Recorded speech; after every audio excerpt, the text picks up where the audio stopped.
right, everybody. Welcome to the Tuesday show. My name is James Chen, and I am joined by... Whoa, David is way down there, it looks like. Hey, everybody. David and Tubo. How's everybody going? Whew, feeling a lot better now that I just pumped myself up. James, what about you, Tubo? I'm feeling good. Can't complain. That's a stellar endorsement of the day. I'm glad to hear that. As you can see, everybody, we're back with the regular Tuesday show. We did our Ultra Chen Awards last week, but this is our first regular Tuesday show since last year. It's been a few weeks, so we kind of have stuff to talk about over that time. We're not going to get to all the things, especially stuff that did happen last year, but not a ton happened at the end of last year. So we're gonna again have quite a few things to talk about, and you can see on this side of me, yes, nailed it, where we have the topics. See right there. We're talking about this community code of conduct. We'll talk about Twitch removing Gutex's face from PogChamp. Talk about KOF 15. We'll talk about Capcom Cup, etc., getting kind of canceled. We'll talk about the viewer questions. We got a couple of them, and we'll get to those. There's assorted other game news. There's assorted other community news. We'll talk about some of the tournaments that happened over this period of time, and then there's going to be a little bit of upcoming stuff at the end of it. But hey, I guess let's begin by getting into this FGC code of conduct. All right, let me turn up David just a little bit here because people are saying he's a little quiet. All right, let's go. All right, so first thing, fighting game code of conduct here. What is happening here? High-fiving. You're trying to anyway through the internet. You're trying to smash my face, is what you're trying. No, to do. you have a shield. See, I can't. Your protective shield. We're good. He's figured out force fields. Amazing. Yeah, exactly. The technology that we have here on display on the Tuesday show. So yeah, let's talk about the fighting game code of conduct. Briefly, this is something that came out or kind of launched last week. That's why we're talking about it most immediately.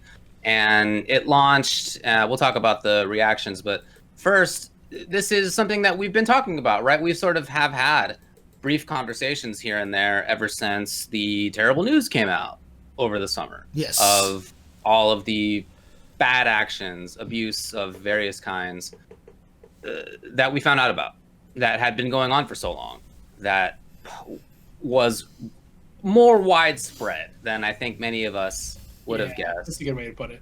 We all knew that. I mean, maybe if you had asked me, is some of this stuff going on, I probably would have been like, probably. But the people involved in some of those cases didn't know, wouldn't have guessed. Yeah. And certainly the fact that it was as widespread as it wasn't something that I would have guessed either. So I honestly never would have predicted it would have been to that level and to that degree. Right. Also, Absolutely. So immediately when that happened, we talked about maybe having a different take on how to do safety and security in the FGC, because it was not just about having safety, but about the fact that we want to have a fun and inclusive kind of FGC. The fun has always been part of it. The inclusivity has become part of it. I don't think that that's something I would say was part of the FGC 15 years ago, but it has been at this point for a while as at least a stated goal, as something aspirational. So we want to get there. Clearly, we weren't doing it. Many of us felt it was a steady trend towards positivity. Clearly, that was not happening. So, maybe we need a little bit more in the way of activity rather than just kind of this passivity and the event by event way of doing community safety. Right. Different. It was on the tournaments themselves. It was on the TO. If something happened at ECT, then the people who run ECT would be up to them to ban them, and then maybe CEO and Level Up and whoever else would be like, okay, we're also banning Big E. Would be this kind of cascading. Sort of one. It would be on one person. They'd shoulder the responsibility. Then everybody else would be like, okay, we're going to go along with that, or we're not going to go along with that, right? It was up to them. It's just, it was one of those things where it was with having a large code of conduct, everybody can kind of do something and have a large set of rules as opposed to one person having to make that kind of decision themselves, because some events would do it one way and do it the other. However, of course, that's if the event wants to adhere to the code of conduct. They can do it their own way anyway, right? I mean, this is not like some overarching, like, you can't be an event in the FGC unless you... Oh. Right, so... Yeah, I'm just talking about the backstory, not the code of conduct itself. Yeah. Okay. Right, so this was the situation... And it wasn't just that other people in the FGC didn't like that process. Some of the people who got banned didn't like the fact that they felt like they were getting ganged up on, right? That was like kind of the feeling of all this. But the TOs themselves have expressed the fact, their annoyance maybe at having all this responsibility shouldered by them, by individuals in the FGC who are kind of expected to police everybody effectively, and that wasn't easy for them. So.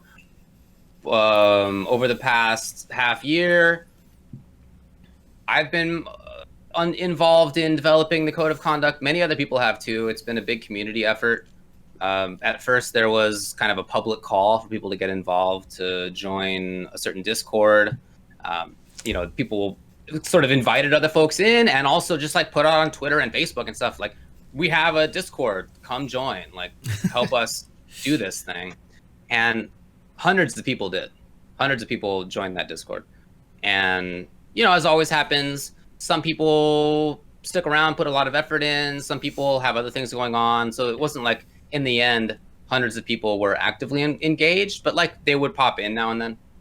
So we drafted a code of conduct. I was the one who drafted it initially because I'm a lawyer and I've done that many times. Well, of course. Did you know? Lawyer did it, of course. News to everybody. I'm an attorney and I work in the FGC as well as other esports. This guy. So I mean, I've written these before, and they're not, the rules themselves are like not controversial, right? Because they're what you already know is bad to do. People are joking about part of it, but like you already know that like don't harass and don't hit somebody, don't abuse. Like they're all just very common sense things. Right. So that wasn't the hard part, actually. What the harder part was after I did that, other people came in. We had a ton of great feedback from a bunch of TOs, including some of the big major TOs that changed a lot of how we were doing stuff. We had a lot of people who were local TOs or who weren't TOs or whatever. They just had their own concerns. We kind of shopped it around and saw what everybody had to say. It changed a lot. And then the hard part was, like, how do you actually build like mechanisms of enforcement, which I honestly wasn't really involved with. I don't really know what the process of that was. But that's the hard part, is like trying to get people on board, and it's trying to have an intake system of reports, trying to keep things confidential, trying to keep things simultaneously open in a way where like you can accept things, but like some things you can't because it's maybe your privacy law implications there. So that was the harder part, was building stuff. And like I said, I wasn't really involved in that, so I can't speak too much to it. But ultimately, the code released last week, and as far as what it is, it's not binding. It can't be. There was an initial version of it that went live that was like, unfortunately, a version that was actually a couple versions ago. That's in part my bad. Way to go, guys. Way to go. Part my bad for sure. Release, basically obsolete, released into the production environment. Not the best for sure. But yeah, the point is not to make it binding. Like, we don't have that legal authority. There's nothing called like the FGC that we can just like take over. It doesn't even work like that. So instead, it's like, for events that don't have a code of conduct, here's something that you can use. And for other events, if you want to continue to just be the people who are expected to make decisions around this, to ban whatever the disciplinary action is, then that's fine. But if instead, or if also, either one, you would like somebody else to get involved, that's when the code of conduct like group would come in and handle those reports. And ideally what we want is to have a situation where like a ban or just a disciplinary action list could be like centralized in some way, so that different TOs could recognize when somebody who has done something bad in some other part of wherever tries to enter your tournament, you can know, I don't know this person personally, but I'm going to head them off at the pass before they do something crappy at my event, because I know that they did whatever the terrible thing was that got them banned before. So having some kind of like centrality is part of the idea here as well. But yeah, again, not and cannot be legally binding. So what happens if somebody comes to the COC people, like, hey, this terrible thing happened. Let me tell you all about it. Here's my proof and blah, blah, blah, blah, blah. Yeah. And the COC goes, hey, so we feel that if you're following our COC, you should ban such and such from your events. Yeah. Isn't that an overarching government, essentially? Like, well, isn't that a power? Like, it's a recommendation. It's not nothing. Yeah, I don't want to say that it's not anything, because the idea is to help make the FGC safer, more fun, inclusive, etc. So yeah, it is an action that the group would recommend. You know, it's not binding, but it's a recommendation. So it would be like the group's recommendation to take some action, and then a TO or other TOs could say, okay, sounds good, I'm going along with it. Alternatively, they could say, I don't agree with it, and here's our reasoning for not agreeing with it. Ideally, like, everybody would agree, like that's what we would hope for. And the fact that the rules are like pretty obvious about like what is, like, we already know is not good or good, is intended to be like a way to reach some kind of at least approximation to unanimity. We're a really disparate scene, and it's never going to be 100% like that. But yeah, I mean, hopefully we can have a little bit more consistency, I guess, in terms of decisions. Yeah. Okay. I mean, some people are saying, you know, incidents are so low. So, you know, what's the point of having a COC like this? I mean, it's just one of those things, right? Like, people generally don't install the alarm system in their home until after they get robbed, right? I mean, like, you kind of want to. Last year, didn't we? Yeah, I was gonna say. I remember something else that had a very low incident rate.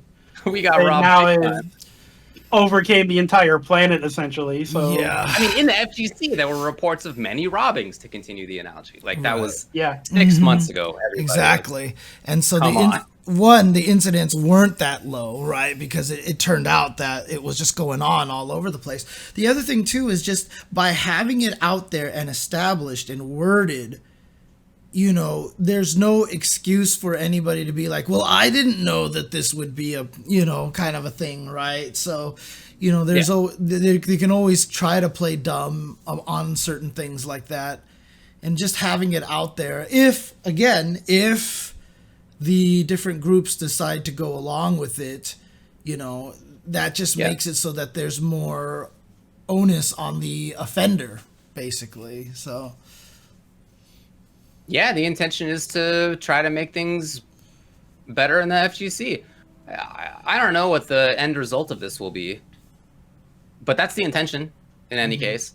And everybody who's involved with it, like, we're all people from the FGC, and we all care about the community, and most of the people involved are TOs who are at the local level or at the major level, and when the ones who are at the major level are not like the faces of the tournaments for the most part.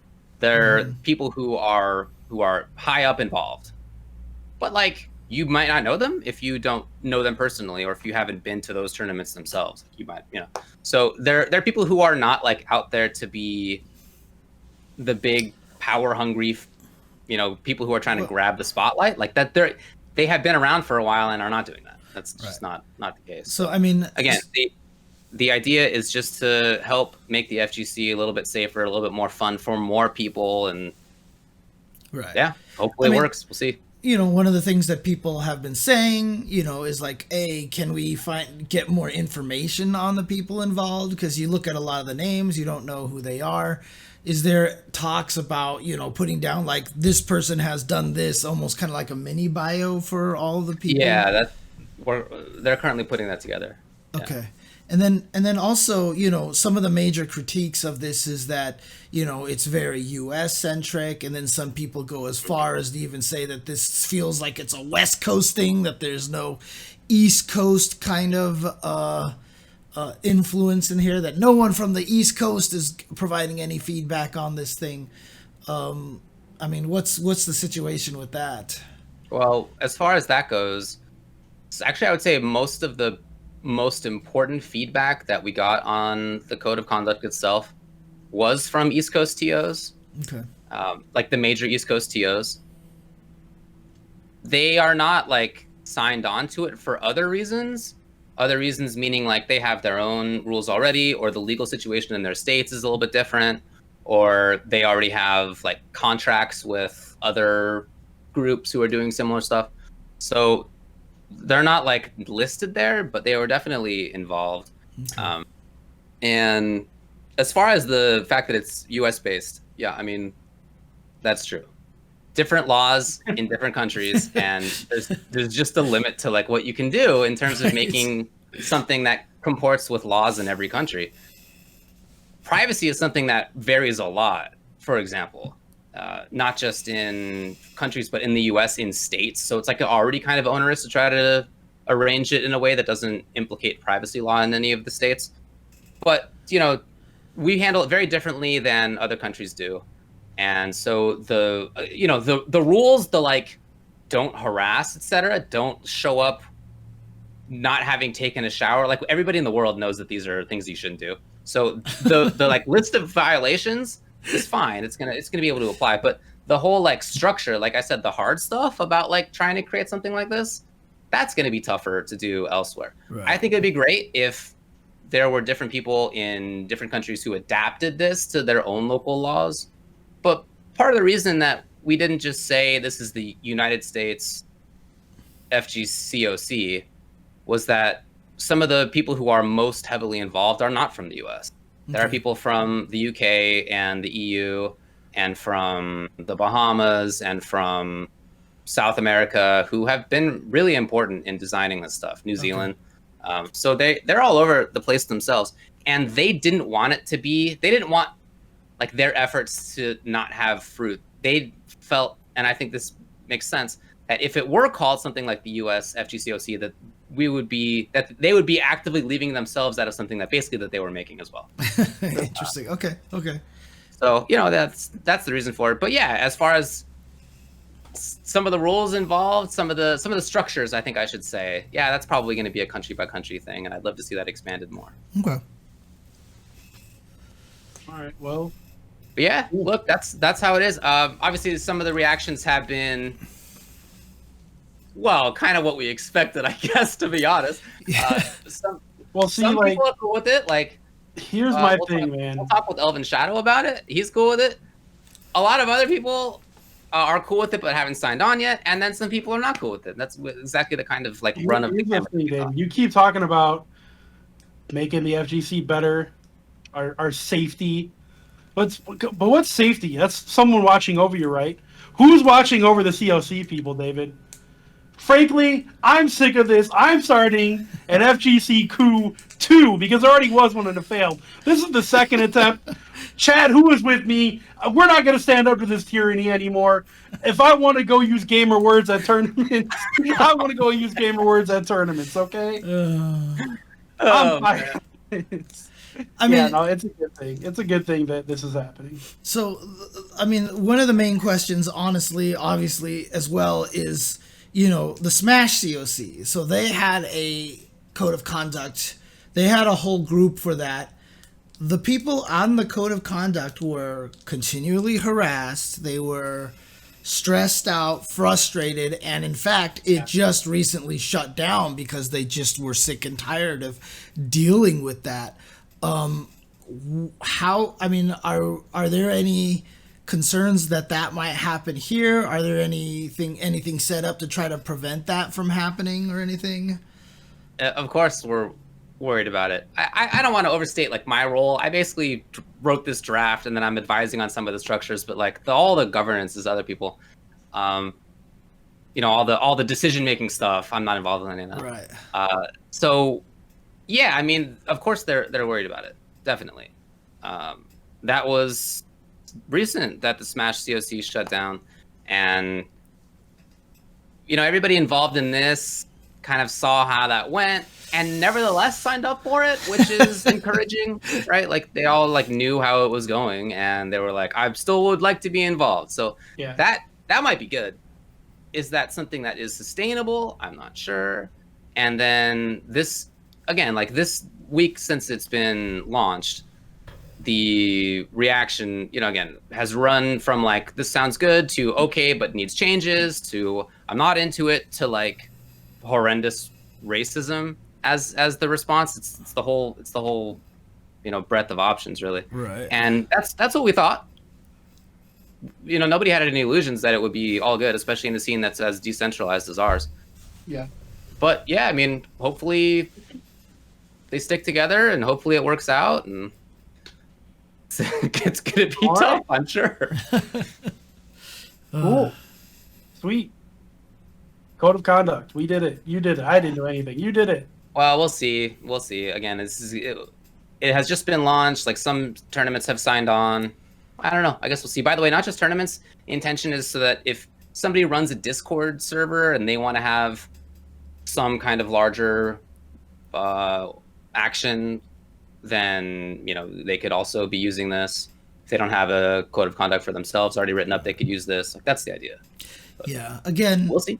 Most events have already had a code of conduct. Anytime you go to an anime convention at any sort of regular turn, there's just the thing about it is that you've always signed on to the code of conduct. It's part of the big giant click checkbox. I agree, and you scroll past it, kind of thing. Oh, kitty, kitty cat. Yeah, so it's been there the whole entire time. I don't know, like I don't want to understate the usefulness of this thing, but like I'm sure most people probably won't feel that big of a change. You know what I mean? It's not intended to be a big change. Right. It's just intended to be another way for the TOs to get people out who shouldn't be there. I mean, that really is what it is. It's just intended to lift some of the responsibility, if they want, from their shoulders. Yep. But again, it's up to them. Okay. All right, let's move on. Having hung out with Miles the kitty cat over on Tubbo's side. What did you call this? Not very poggers. Okay, well. All right. I think you need to name the YouTube video too. Not very poggers. Not very poggers. Yeah. Episode number 80 million or whatever we're on now. All right, here's the backstory. You all know, as we have discussed before, Gutex, his face was on PogChamp. You're aware of that. Everybody knows that. Yeah. And when he came out in support of the violent insurrection at the U.S. Capitol a couple weeks ago, that was the final straw for a lot of people. It was the final straw for me.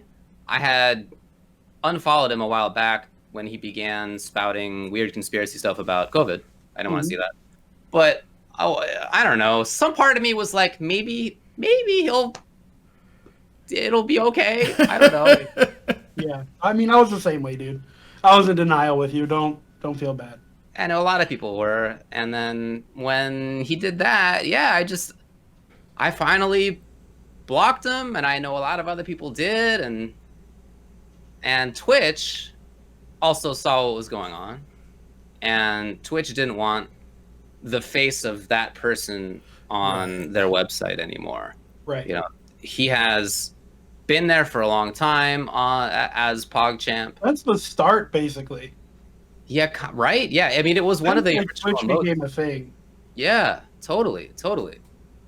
I mean, he has a really big role in all this historically, So when they said that they were going to get rid of him because of his support for the insurrection, they said that they were going to get rid of his face, but not the PogChamp emote. So I don't know what it is today, but it keeps changing to different people's faces. What they've done is made it so that each day somebody else's face is PogChamp. Yep. So I don't know. Who is it now? Let's see. Today it's a lizard. It's a lizard face. It's a lizard. Got it. They don't have to pay a lizard. Pretty weird. So that's something actually I wanted to bring up about all of this. So a lot of people on Twitter in particular were saying, "Oh, well, Gutex didn't want to be the face of PogChamp anyways. Twitch is just giving him what he wants." Every one of those people that said that had no idea Gutex is making between $50,000 and $100,000 a year just for being one of the top 10 emotes used on Twitch. Like Yeah. nobody knew that, because if you knew that, you would understand that no one wants to give up 50K at minimum a year. No one wants to do that. Dude. Yeah, that was reported in an article that was on. It was on Kotaku. It was on Kotaku. Yeah. Dude. If it was on a different news source, I probably wouldn't take it seriously. But for the fact that it was on Kotaku, that's a pretty factual, acceptable source. Definitely, yeah. I'll just tell you. I didn't hear for anybody else who we know. We know people who work with Twitch, Yeah. and we didn't hear anything to the contrary after that. Right, So exactly. if he was getting 50K a year for that emote, he was getting paid more than I've made in the past few years for all my commentary Gutex lives in Vegas. I lived in Vegas for like 2.5 years. $50,000 in Vegas is more than enough to live on your own. Like you're living in a nice 2-bedroom apartment in a nice part of Vegas. If you're bringing in this 50K, if that was the minimum amount, I'm gonna assume he was somewhere in the middle. If you're bringing in 75K in Vegas, like you're living a pretty good life. So I can't imagine that Gutex is anywhere near happy about this. He has to be quite pissed off. Yeah, he's definitely not going to be happy about this, because I'm not sure. Because like I said, that's like you can live off of doing nothing practically. Like I said, I mean, this, like the past few years, I haven't even been making that much. This last year, I'm at a fraction of that. Losing that much, I mean, that explains why Gutex hasn't really had to do as much recently. I can't imagine losing that much money because I couldn't just shut up. Like that, he had it made for the rest of his life. For as long as Twitch was a thing, PogChamp was going to be popular. Right. And that's gone now. Like that sucks, man. That sucks. It does suck. I kind of think to myself that if I had known about that, like I might have dealt with it differently in terms of what I was saying in public, but I don't know. I'm not sure that I would have either. It would have at least been like an extra pause in consideration. I don't know how I would have ended up, but I mean, it's. I don't think what you said or anyone said on Twitter really affected what happened. No, I'm sure it didn't. We don't have any power like that, but just, I don't know. I feel a little bad is basically what I'm trying to say. Sure. And I mean, that sucks. Like, again, like I don't want him to be in a bad position, but like he's in this bad position and he keeps digging the hole deeper and deeper and eventually got to an even worse spot. So, I mean, it sucks. The whole thing definitely sucks. Yep, there's no better way to put it, man. It all sucks. Yeah, I mean, again, it's one of those things. We talked about it on the mailbag show at the end of this. He did a lot of work to help bring the FGC to where it is. With a lot of the excellent adventures and the cross counter stuff, and he was very integral in getting us to kind of where we are at this point. And it sucks to see this kind of thing happen. It makes me sad, to see him, kind of support the insurrection and everything like that. So it's that's what I said too. It mostly just makes me sad. Yeah. And it's not an opinion in the same sense. Is it literally an opinion? Yes. Is it the kind of opinion that I feel like should be within the Overton window of politics? No. An insurrection to me, like I'm happy to have disagreements. I have many family and friends who I disagree with on a lot of stuff politically. There's a limit, honestly, to what you can have a reasonable conversation with somebody about, or to what you can like have on your Twitter feed even. Yeah. There's a limit. And the COVID stuff, like I said, denying COVID, the man has 75,000 followers. I don't know what it is, something like that. tweeting out stuff that is life and death dangerous, like ignore COVID, like the pandemic's over, is really bad. It's not. This is not what I want to mean when I say let's have a difference of opinion. This is for me beyond the pale. So I unfollow. But then when it comes to a literal insurrection against the Congress of the United States, a lot of those people were kind of bumbling idiots, yes, but there were also reports have come out, very militarized, military-trained people who were there to kill. Yeah. I mean, that we've seen pictures of people with zip ties. There were pipe bombs, functional pipe bombs. Like, this is not some joke. And it's beyond the pale for me. It's more than I'm willing to say let's have a difference of opinion about. Right.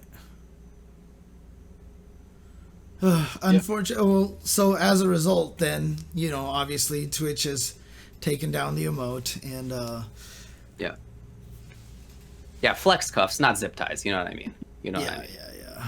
The serious stuff. Big old zip ties. Big old ones. Yeah, they had a gallows outside. Just real. Let me tell you all, I've been to I don't know how many protests in my life. Dozens minimum, for 20 years. And I've never seen a gallows. Are you serious? Like, come on. That kind of stuff it's not cool, bro. Don't do that stuff. Yeah. So, look, yeah, it sucks. The emote's gone. I'm not sure. I don't know. What do you guys think about this rotating PogChamp face thing? I think it's fine. I don't think there's anything wrong with it. It's cool. It's a good... I wish it was random every single time you typed in PogChamp. Yeah, that's what Scoots actually suggested, and I think it was because of that suggestion that they decided to go the other way and switch it day by day, on a day by day basis instead of just having a set amount of them and actually have them be randomized. I'm just curious now if they just have it, like, how far ahead do they have this planned? Like, do they probably have some poor intern to set a different emote for every single day of the week for like 2 years. Right. I think it is. And then in 2 years, they'll get some other poor intern to do it again. But the question is, when they start taking some of those faces, do those people who are PogChamp for a day, do they get paid? No, because only certain universal emotes have those deals. Okay. Not everybody has a deal that if it gets used X amount of times, they get X amount of dollars. I'll let you use my face forever for 200K. Like, not everybody got those. Like, I'm fairly sure Jabali didn't get that for Jabated. It's probably more like, hey, do you want to be a universal emote? And he's like, yeah, of course I do. And yeah, he's not going to hold out. You know what I mean? So, like certain people got paid, but not everybody. It's not like if you're a universal emo, you get paid. So don't get any ideas, all right, James? Like, imagine having a negotiation with Jabali where you're offering him free, constant publicity to the point where, like, random kids in middle schools will know his name. And he's going to, like, pretend to negotiate with you. He's going to be like, I don't know. I have to get paid first. Like, you're going to just be like, I don't believe you, dude. Like, you're he's profusely sweating. Yeah. No way. Yeah. Jabali is like the one guy you absolutely can pay an exposure. He feeds off that shit. Right? Yeah. That's sustenance for him. 100%. Oh, man. All right. Well, is there anything else to talk about when it comes to this PogChamp Gutek situation? Don't think so. I don't have anything else. Yeah. I don't know. Bummer. All right. Let's move on then. All right.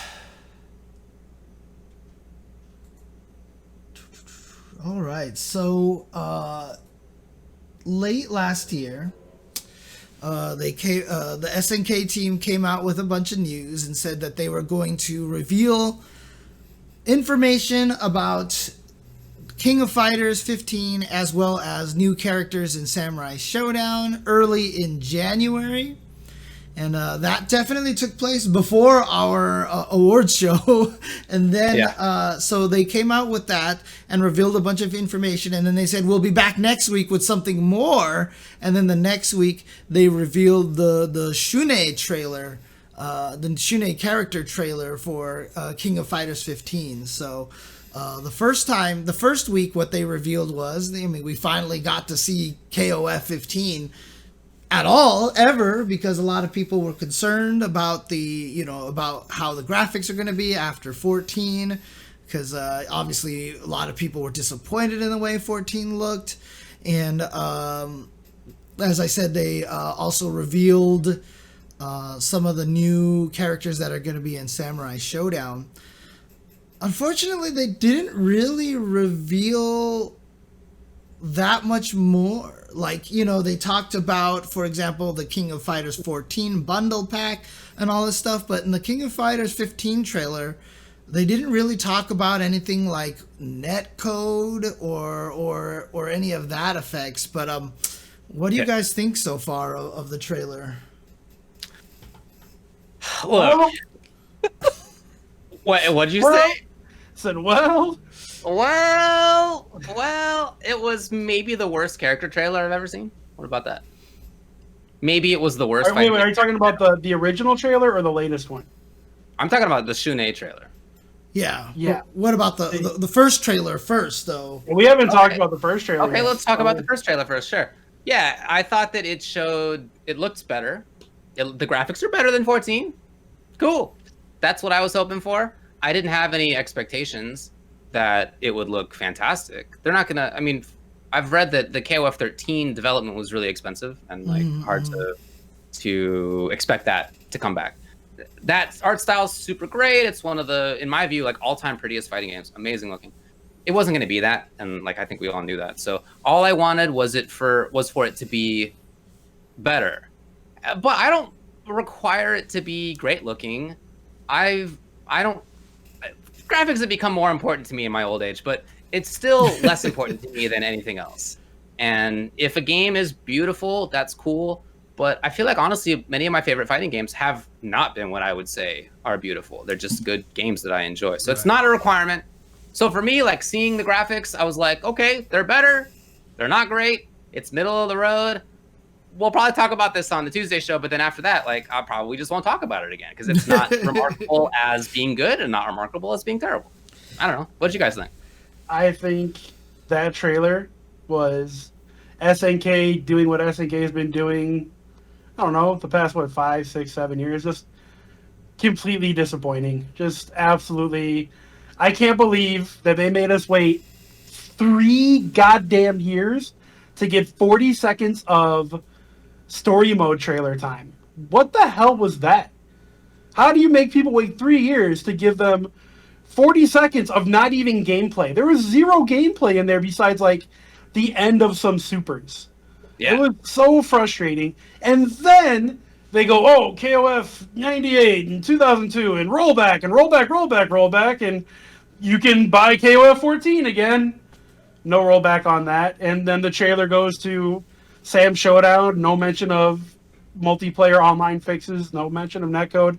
They're just dropping the ball left and right, man.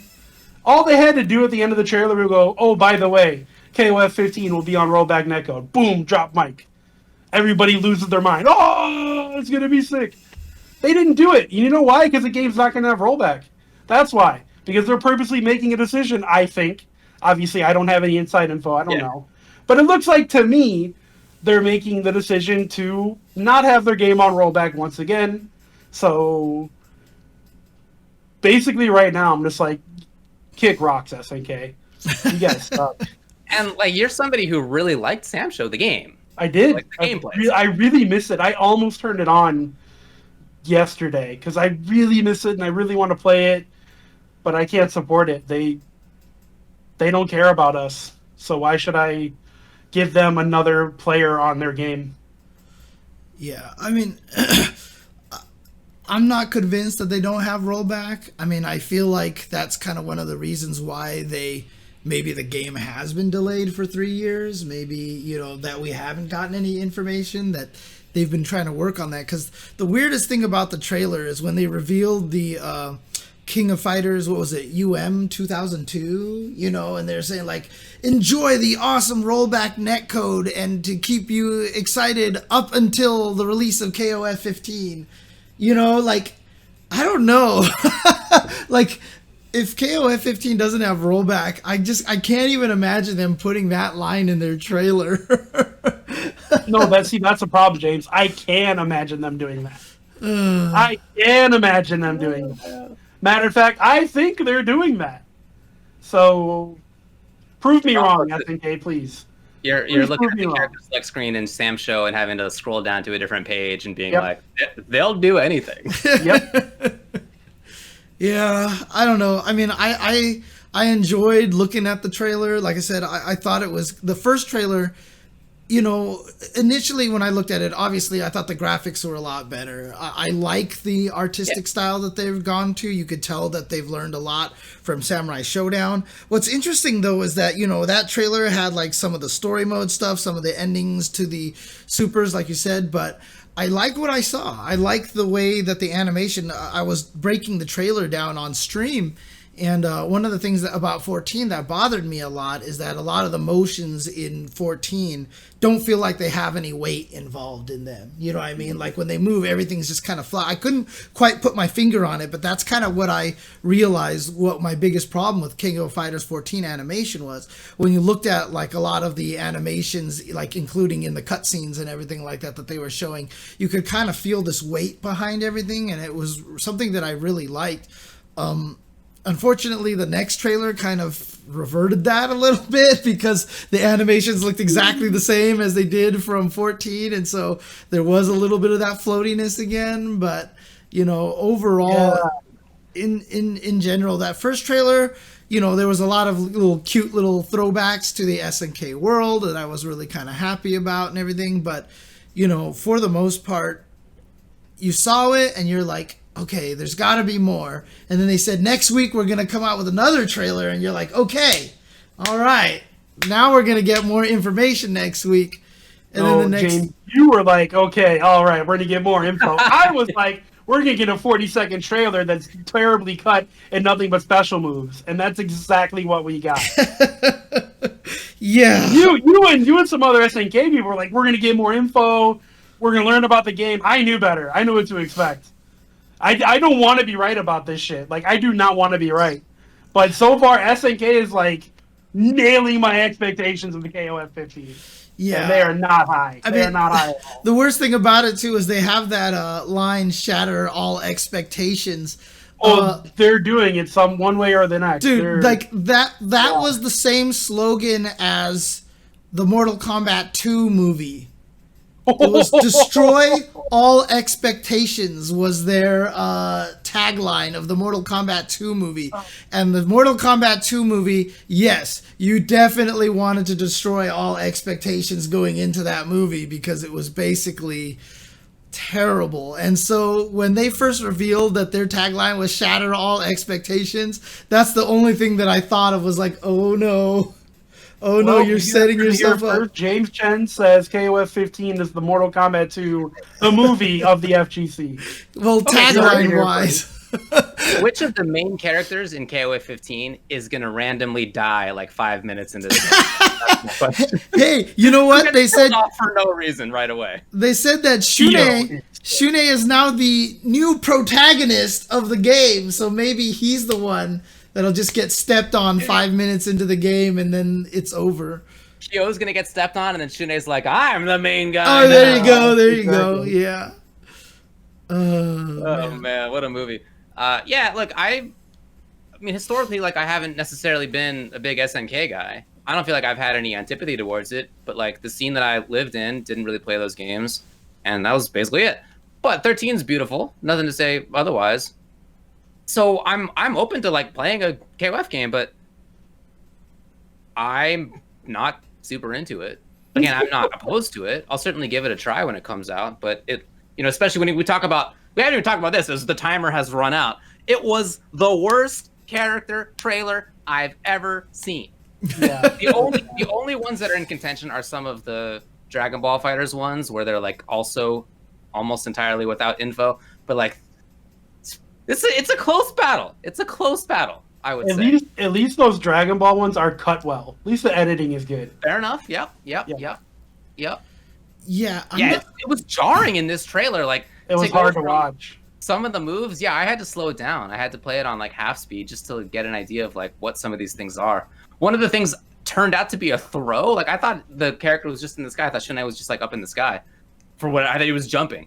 Turns out it was a throw. Like I just couldn't see it until I actually slowed it way down and figured out what it was. Yeah, it was rough. I mean, the thing about it is, you know, it's the jump cuts of like, here's a move, here's a move, here's a move. The problem is they did that with normals, and they did that with some light kicks.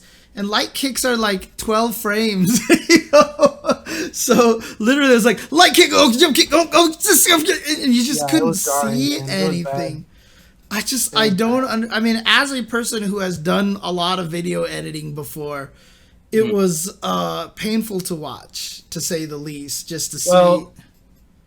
Either their editor is brand new and doesn't know anything about editing, or they made him edit that way because everything still looks like crap.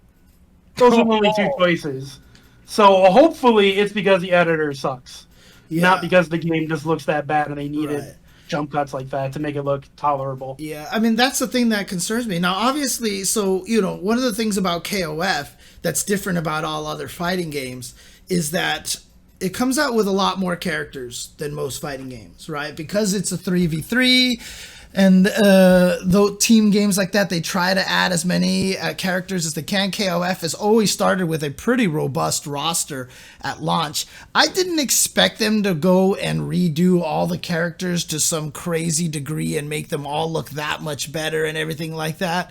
But it really does look like, you know, when like High Fight was doing the comparison videos and stuff like that, that a lot of the animations for Shunai, he obviously had some new moves, but outside of like the big hands effects and stuff like that, but like there was the move where he comes down with the elbow and stuff like that. And a lot of those moves looked like they had very similar animations. And so, like I said, I was worried about that because... Recycled. Yeah, and like I said, I would have expected that, but I would have expected a little bit of tweaking on some of the animations because, you know, just to give it that more weight, it looks like I thought that they were going to go through and like touch up a lot of the animations. But if the animations do remain the same and they still have that weird kind of floaty weightlessness behind it, it's like whenever you swing a punch, you don't have to put any effort to throw the punch. It's like the punch just like flies through the air with no resistance and no like acceleration buildup and stuff like that.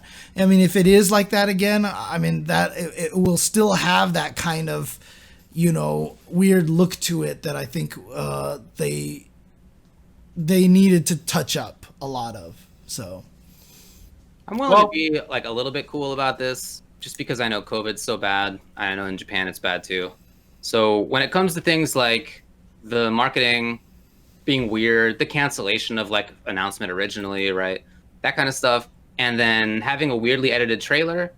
I can imagine that maybe there's just difficulties that led to that. Maybe somebody was out of the office because something happened and then somebody else was just like, I'll cut it together. I've never done it before, but okay. Like I can imagine these things happening. So I'm willing to be a little bit more, I'm willing to be a little bit cooler about it than I think I might be at other times. Yeah. So, I don't know. I guess we'll see. I mean, the feedback will obviously give them a lot of information. So, you know, just the response from people might actually cause them to try to do something different next time. But I don't think TubeAware believes that in any way, shape, or form. At all. Yeah, look at that. Look at that sour.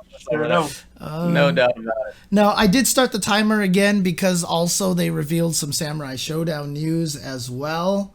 They had announced that they were going to add a Last Blade character to the game, and you know, we didn't know who it was, and then finally they revealed it, and it is indeed probably who everybody kind of suspected it was going to be, Hibiki from Last Blade, who was also in Capcom versus SNK 2. I feel like from a marketing standpoint, from a, you know, smart decision standpoint, that's the character from Last Blade you put in, because thanks to CVS 2, Hibiki is the most well-known Last Blade 2 character. I mean, you know, you name all the other Last Blade 2 characters and you're just like, I have no idea who these people are. I couldn't name one. Yeah, I don't remember either. Yeah. I can name Hibiki. Big powerful guy who fights with his hands. I don't remember. Yep. Don't know him. Yeah, so a lot of the other characters are cool, and they would have been awesome fits to the game, but I think Hibiki was the right choice. And so that was revealed, and, you know, we got to see just the graphics of it, and that was it. So we didn't really get to see any gameplay of Hibiki. They also revealed, who's the other character they revealed? Capcom. Cham. That's right. I'm surprised I didn't remember that because It's like your thing. It's a cute cat girl, James. dude, I mean, I like Cham and like Sam your Show thing. too. And I just think that they did such a good job with her. Like, she looks really good.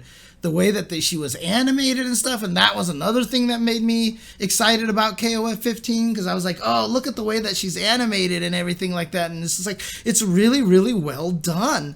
And so she looks really cool. I'm actually super excited for Cham. Wish I could say the same. Yeah. Maybe I would be if I was still playing it. Yeah. That's the other I issue. would be so excited if they said they were fixing netcode. Then you have to tell me it's rollback, man. They made something playable. I would be pumped.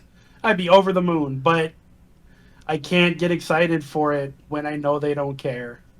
It just, I'm forever. I don't think I've ever been hurt this much by a company since Capcom did MPCI. I think this is like, it's like the same level of letdown, I think. Yeah. I'm so upset with SNK. Like, I'll probably never forgive them. Oh, man. Oh, well. All right. Yeah. I mean, what are you gonna do? All right. Anything else to say about this? Fuck you, SNK. Jesus. Bringing out the big guns. Not all opinions on this show are a reflection of everybody else. Only me. James and David, they love SNK. They're big fans. I'm open to it. We'll see. That's the best I got for you. I'm hopeful. So let's just put it that way. I would like to see it. I would like to see them surprise me. Let's put it that way. So probably very low chance of that, but still. I hope that I eat my words, man. I do. I really, really, really, really do. I want SNK to tweet me back, no, fuck you, and like put rollback in their video game. That's what that'd be the dream come true for me. I'd be like, yes, my words did something. Yeah. All right, let's move on. Yeah, let's move on. Other fantastic news. So a lot of great news so far in this beginning of this episode. 2021 is the sequel, right? So far, 2021 is great. Anyway, so Capcom Cup is canceled as far as the offline event goes. COVID's going wild. It was going to be February 20th and 21st. And it was going to be in the Dominican Republic. They had this whole system designed to try to make it as safe as possible. It was going to be a private resort that was rented out. It was going to be secluded from everybody else. You were going to get off the plane and immediately get ferreted away in a van that was going to be wiped down just to make sure. And then you would be stuck in your room until they gave a test and you were like tested as negative. And I think there were 2 of those even. And it was like all these regulations to try to make it okay. And unfortunately, at the time when they announced it, it seemed like maybe things are going to get better. There's a vaccine. Maybe it's all going to be okay. And then it's never been worse, unfortunately. And then it's never been worse.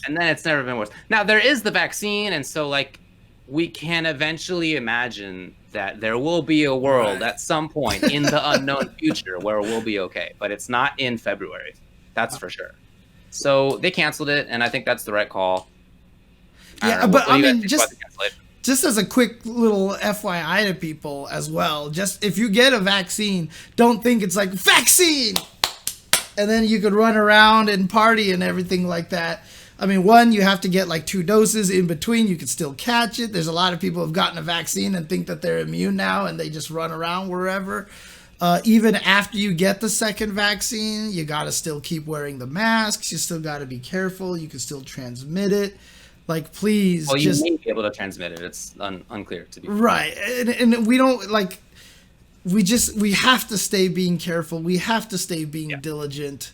So, and you know, I know that the audience here isn't like we're going to spread our information far and wide to like millions of people.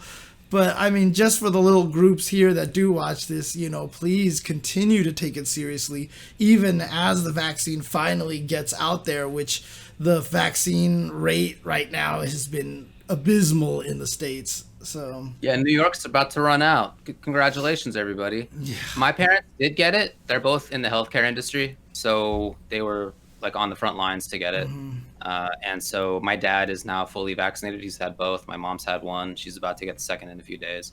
So that really takes like a load off my mind, to be honest, because they're both 60. Well, now my dad's 70. So that was a concern, like it is for everybody's. And so it's nice to know that. But that doesn't mean that that they're like going out and partying with their other like nurse friends, right?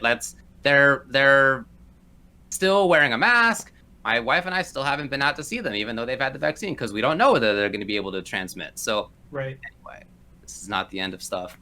In conclusion, Capcom, with the cancellation of the offline event, they did say that there's going to be online stuff. I think that's a little unclear. Let me just read it. So it says, in its place, we will be producing an online-only season final so that we are still able to highlight the best players from this season. All players who won an online premiere will be invited to participate in the final, and we are in the process of reaching out to all eligible players to secure their participation.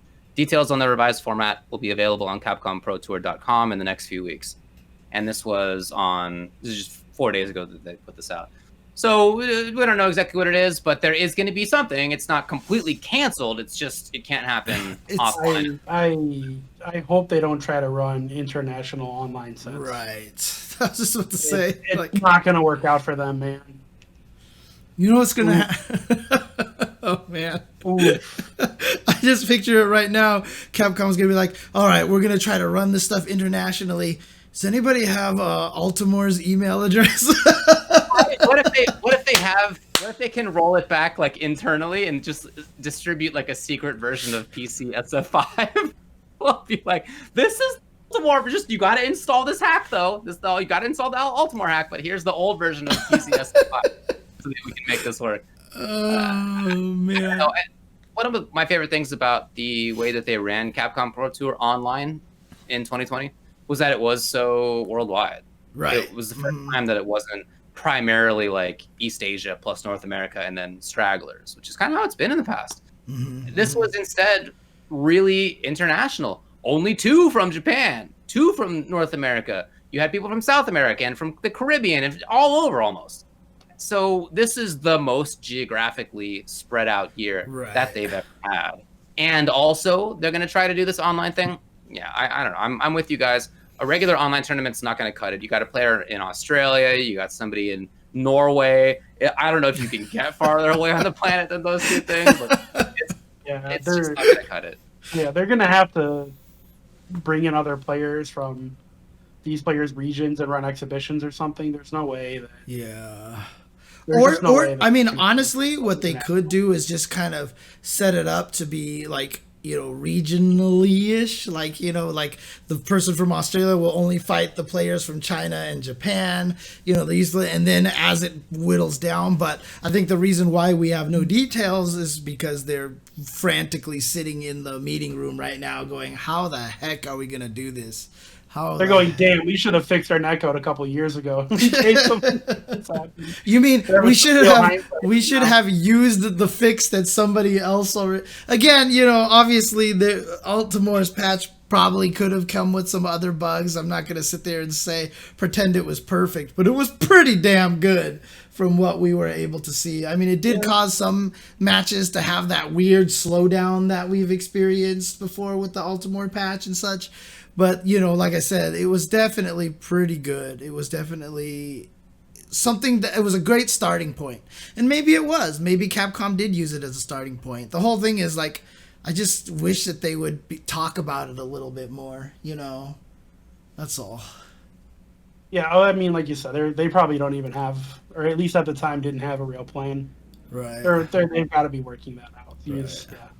They're trying to figure it out. It sucked for the players. I mean, that's sad for them. Yeah, we talked all this time about how Luffy would put in so much work to become the fan vote person. Yeah. But he's not. It doesn't really matter. Specifically, the phrasing of it was that he's not involved. It's the people who won. All players who won an online premiere will be invited. And he didn't. Right. So he's not going to be there. maybe this means no IDOM also. So Oh, that can't possibly happen. I mean, Yeah, he won a premiere. He won Capcom Cup. online premiere. I don't know if they meant that. They should have phrased it differently. I guess we'll see. Again, we're gonna find out more info about this. I think I did say that only 2 people from North America got it, but 4 did because there were 2 regions and 2 people from each. right, Whatever. right. Mhm. It can't just be a big online tournament. Yeah, exhibitions would be cool. Hopefully, they could still do something with the prize money. I guess that's what I'd be.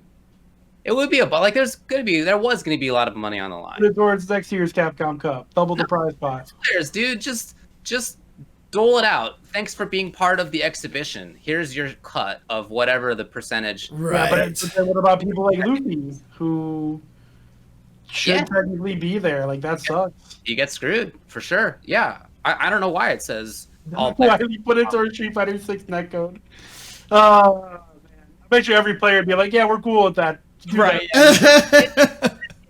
The people who are running the Capcom Pro Tour like don't have any involvement with the people who are developing the game. Right. There's no crossover like that. Not as far as I'm aware of. I mean, I don't know their internal workings, but like, no way. So yeah, probably not. But I do think that it would be cool if. Yeah, I mean, first of all, I'd love it if Luffy was there and IDOM were there. Like that'd be fantastic. And I do think that they should just straight up split the pot.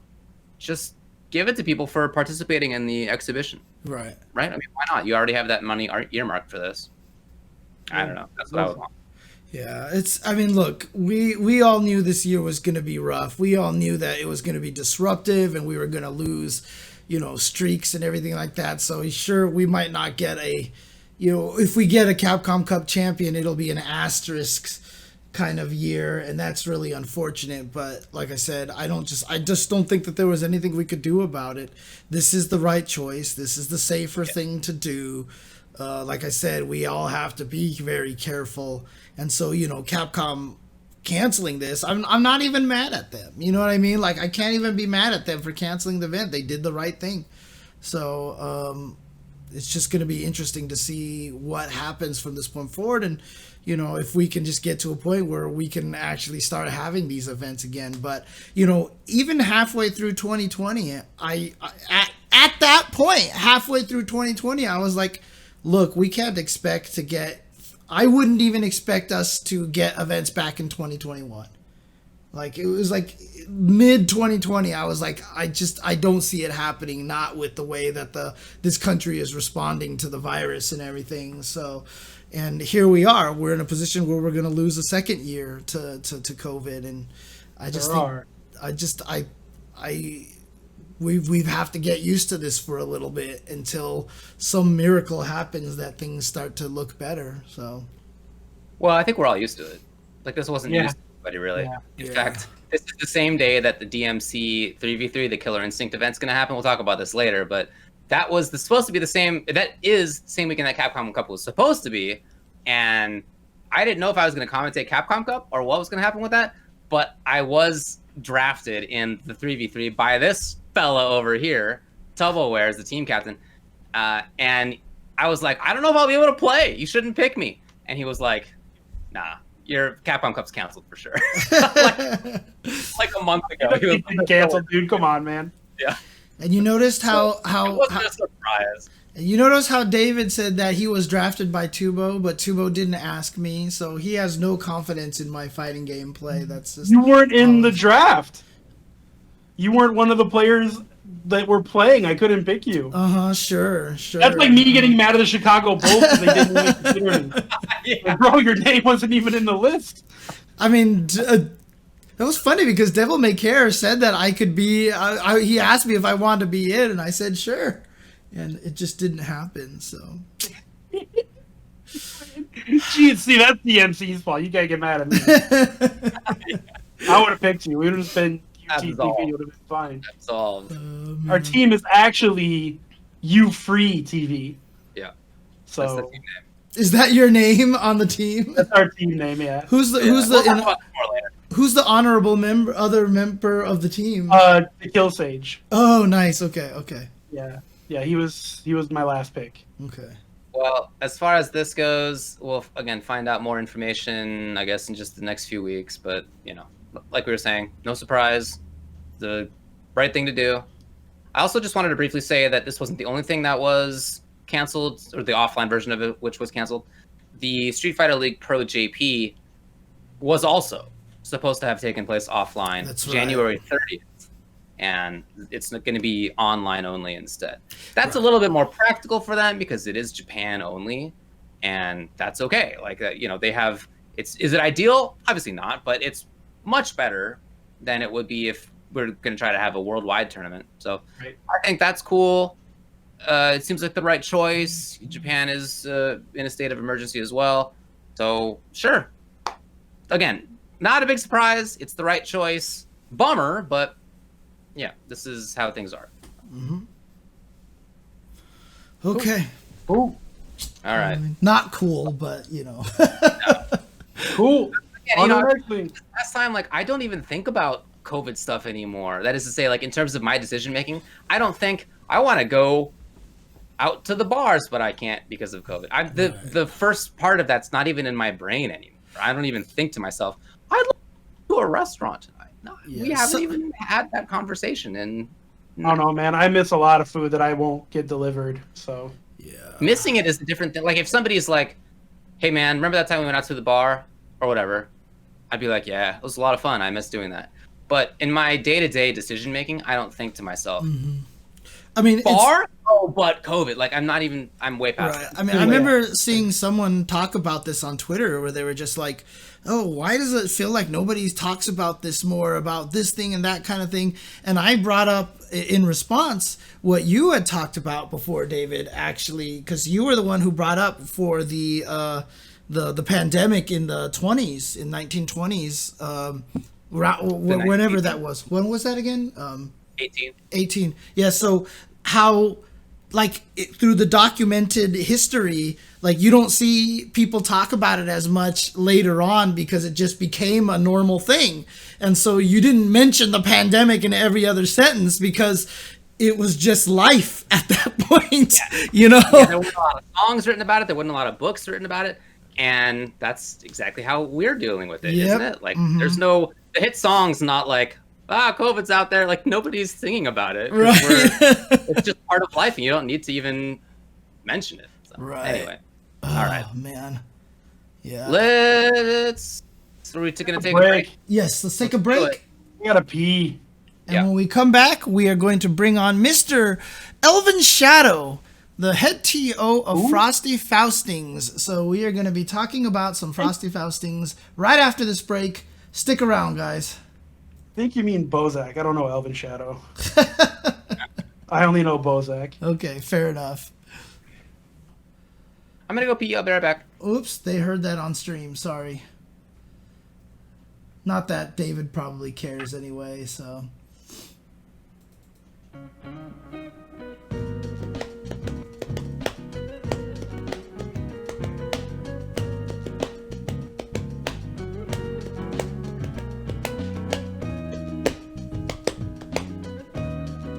So we are here. Let's see if we can get Bozak on here. I think he's dealing with something else over here. All right. Hey, guys. Sorry, I just went to use the restroom again. Oh, yeah, no worries. Makes sense. Makes sense. What David was doing as well. The audio level's all right. Yeah, actually sounds good. Actually, you might even be... but don't worry about it. I can adjust you from over here, so you don't need to do anything. I'll just do the adjustments over here, so... But you're pretty good, so... That was me, Flotas. I was slapping my leg, because this is a leg slapper. Yeah! No, I was kidding. David still needs to give me his commentary lesson slide here for this.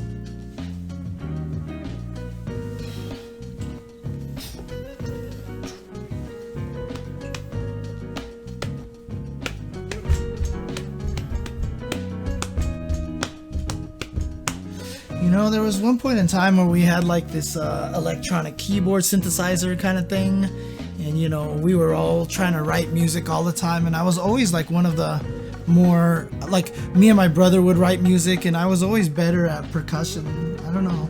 Part of me always kind of wished I was a drummer. I could practice the drums, and so when I played Rock Band a lot, I used to always try to do the drums, and drumming is hard, but I've never actually sat down at a real drum kit, and I really want to one of these days. Just want to sit down at a drum kit and just see how that goes. Because obviously the Rock Band set is, you know, you can only do so much on that thing, so. And it's not exactly the most accurate representation. I think I'm talking to myself here. Hey everybody in the chat, how's everybody going out there? Let us know if you guys are feeling good and doing your thing. Again, shout outs to Akito, who did this cool mix of the song. Also, another thing too is that he was the one who put out those little Marvel vs. Capcom 3 TAC Infinites with the drum beats. Oh yeah. Hey, sorry about that. My speaker worked. No, that's Turned all off or good. something. All right, I think I'm all ready to go. If it sounds okay on your end.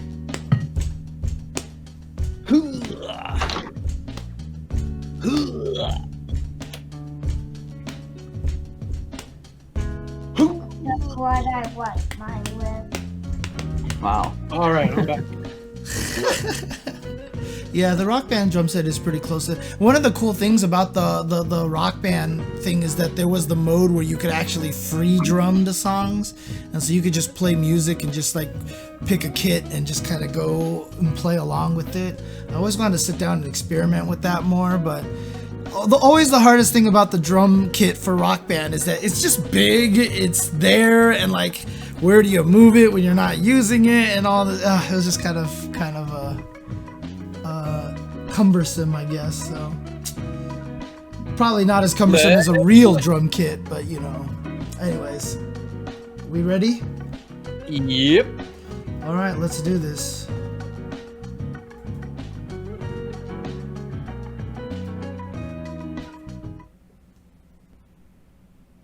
All right, welcome back, everybody, to the Tuesday show. We're going to be moving on to the next section here.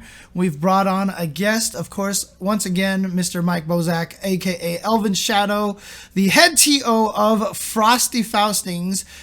You know, the person who ran my #1 tournament of the year last year, Frosty Faustings 2020. Let's bring on Mr. Mike Bozak, aka ElvenShadow, to talk all about Frosty Faustings. Hey, look at there he is. What's going on, Mike? How you doing? Hey, what's going on, everybody? Looks like it's frozen. Oh, there it goes. Okay, cool. You're good. You're good.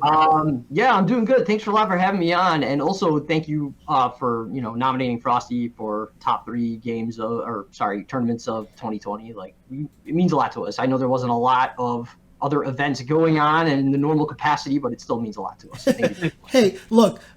To the previous year, I had Frosty Faustings in my top 3 as well, even though it was a full year. So true. Just as an indication of how much I really do enjoy Frosty Faustings. So, you know. Yeah, I know. I believe you for sure. Thank you. I'm not lying. I swear. Yeah. It's not. No, I was kidding. So how are you guys doing? But before we talk about tournaments and stuff, how's your family? Things are all right in the new year? What's going on? Yeah, thanks for asking. We're doing okay. You know, it's just me and my wife and my son, and we pretty much are just home all the time. I'm fortunate enough to be able to do my regular job remotely during these times. So, you know, our son, he's 4, and he's doing school through a tablet, you know, so that's pretty much it. We're just hunkering down at home, and I'm playing a lot of Plus R online. Getting ready for Frosty. So, nice. Yeah. Before we talk about Frosties, are you excited for Strive, or are you one of the guilty guys who's like, I won't play it? I'm going to give you my fair answer, and that is that it doesn't appeal to me as much as a veteran of the series, because they definitely said, like, you know, we're trying to build a game that doesn't reward the veterans for all the work they put in before, and I get that. They want to make it a little more accessible. Having played it, like, there's things I like about it, but in a lot of ways it feels like they've taken away a lot of things, like freedom and like just the ability to do a lot of things in the game that I enjoyed in previous titles. But I'm going to go into it with an open mind, and I'm going to support it.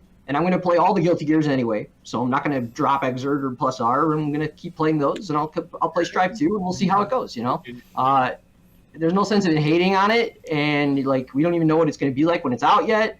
There's a lot of great things about it, and it has rollback. So Hey, I mean, look, they're doing that right. At least, So- at least you can also just appreciate the fact that Faust looks so sick in that game. He looks so sick. He's my desktop wallpaper on my PC. So, yeah. Oh man. All right, so we're here. You're obviously here to talk a little bit about Frosty Faustings. You were basically the last major of 2020 to really have a chance to take place, and maybe we'll talk about this a little bit later, but some people were even saying like after attending it they caught a bad flu. Might have actually been a lot of people catching COVID before we knew about COVID kind of situation, but Definitely think that Frosty might have been spreading some COVID around. But we just didn't know any better, man. yeah, I not mean- your fault at all. Yeah, it wasn't Yeah. Frosty's fault one bit. We have no way of knowing that. There's no records of anything like that, and obviously nobody knew about it at the time of the event. Yeah. Maybe aside from some, whispers of it coming from China, but at the time no one had any ideas it was even, a threat here.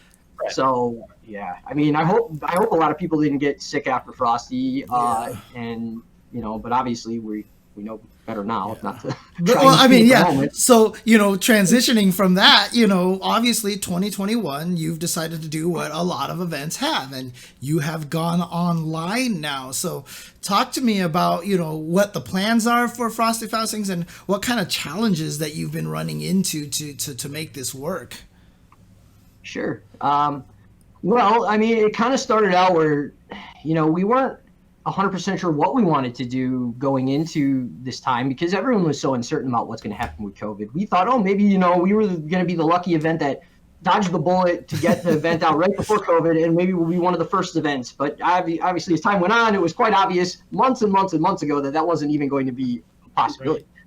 So, we thought about other possibilities, like what we could do. We could have gone like a route where we just had like a thing like Combo Breaker did, where they showed like some videos and celebrated the event and the history, or maybe run a few games. And I think what really got me excited to do this idea in the first place was when Plus R got the rollback netcode. Obviously, Faustings is a Guilty Gear driven centered event, and so having that opportunity to put together a huge tournament in these times.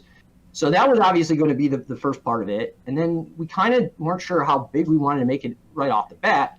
But we collaborated with a lot of our, head TOs / streamers, because a lot of them are both, and we talked to, great people like, Arturo Sanchez and Low Kick Esports and Callisto and Will English. And we have a whole team of streamers, and we basically just kind of asked them, like, what games do you guys want to run this year? Like what would make you happy to stream? What do we want to run? And it wasn't just that, but it really is. If you look at the lineup, I think there's an obvious kind of, reoccurring theme there with those games that we've chosen. And they all either have amazing netcode or a solution to play, with a great online experience. Because what we wanted to do was kind of keep it, like a serious tournament. Like we didn't want people to like enter Frosty and then go back and be like, well, that didn't count. It was an online event, And I know you guys have had this conversation on the show many times before, like whether or not a online tournament is legit or not. And, the consensus was, I guess, if the netcode's good enough, you could possibly say so. So we wanted to keep it regionally locked so that, no one came away from this tournament feeling like, I lost because I didn't, or I lost because of lag, or, we want people to feel like they did their best and they had a good tournament. So that's why you kind of see the games we have on the lineup. The ones that don't have amazing netcode, we have obviously other solutions to make that happen.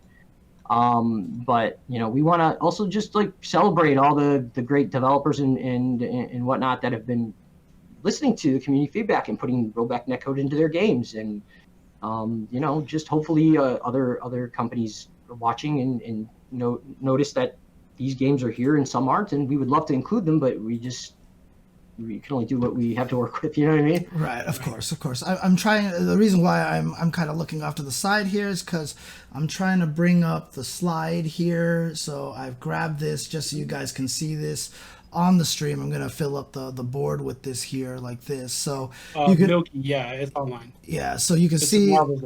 Online here, we've got Guilty Gear, Accent Core Plus R, Tekken 7, whose netcode has improved a lot, UMK3, Ultimate Marvel vs. Capcom 3, of course, which works over the Parsec system, Third Strike, which works over Fightcade, Tatsunoko, interesting, is that one also a Fightcade option here as well? So that uses something called Dolphin. Oh, yeah, so okay. the team run by Bill Aiken. They've been using that for years and years now. Okay. It's essentially like an emulator. Yeah. But it apparently the netcode is amazing, and they've been doing TVC tournaments on it. So Yeah, they had what needed to be done to run it, and so we added to the lineup. Yeah, and then of course we have Windjammers, Alpha 2, Fantasy Strike, Them's Fighting Herds, and Power Rangers. So like these three down here, specially developed with the rollback netcode. And you're gonna have obviously some exhibitions over here on some of the other ones, so you can set up people in particular probably to have better netcode matches across these games down here, right? So yeah, I could go into a little bit more about those. So obviously, not just Frosty is about Guilty Gear, but we always try and feature all the big anime games and all that, and we wanted to include them as best we can. So what we're doing is each exhibition is kind of a little different. They're not all kind of standardized.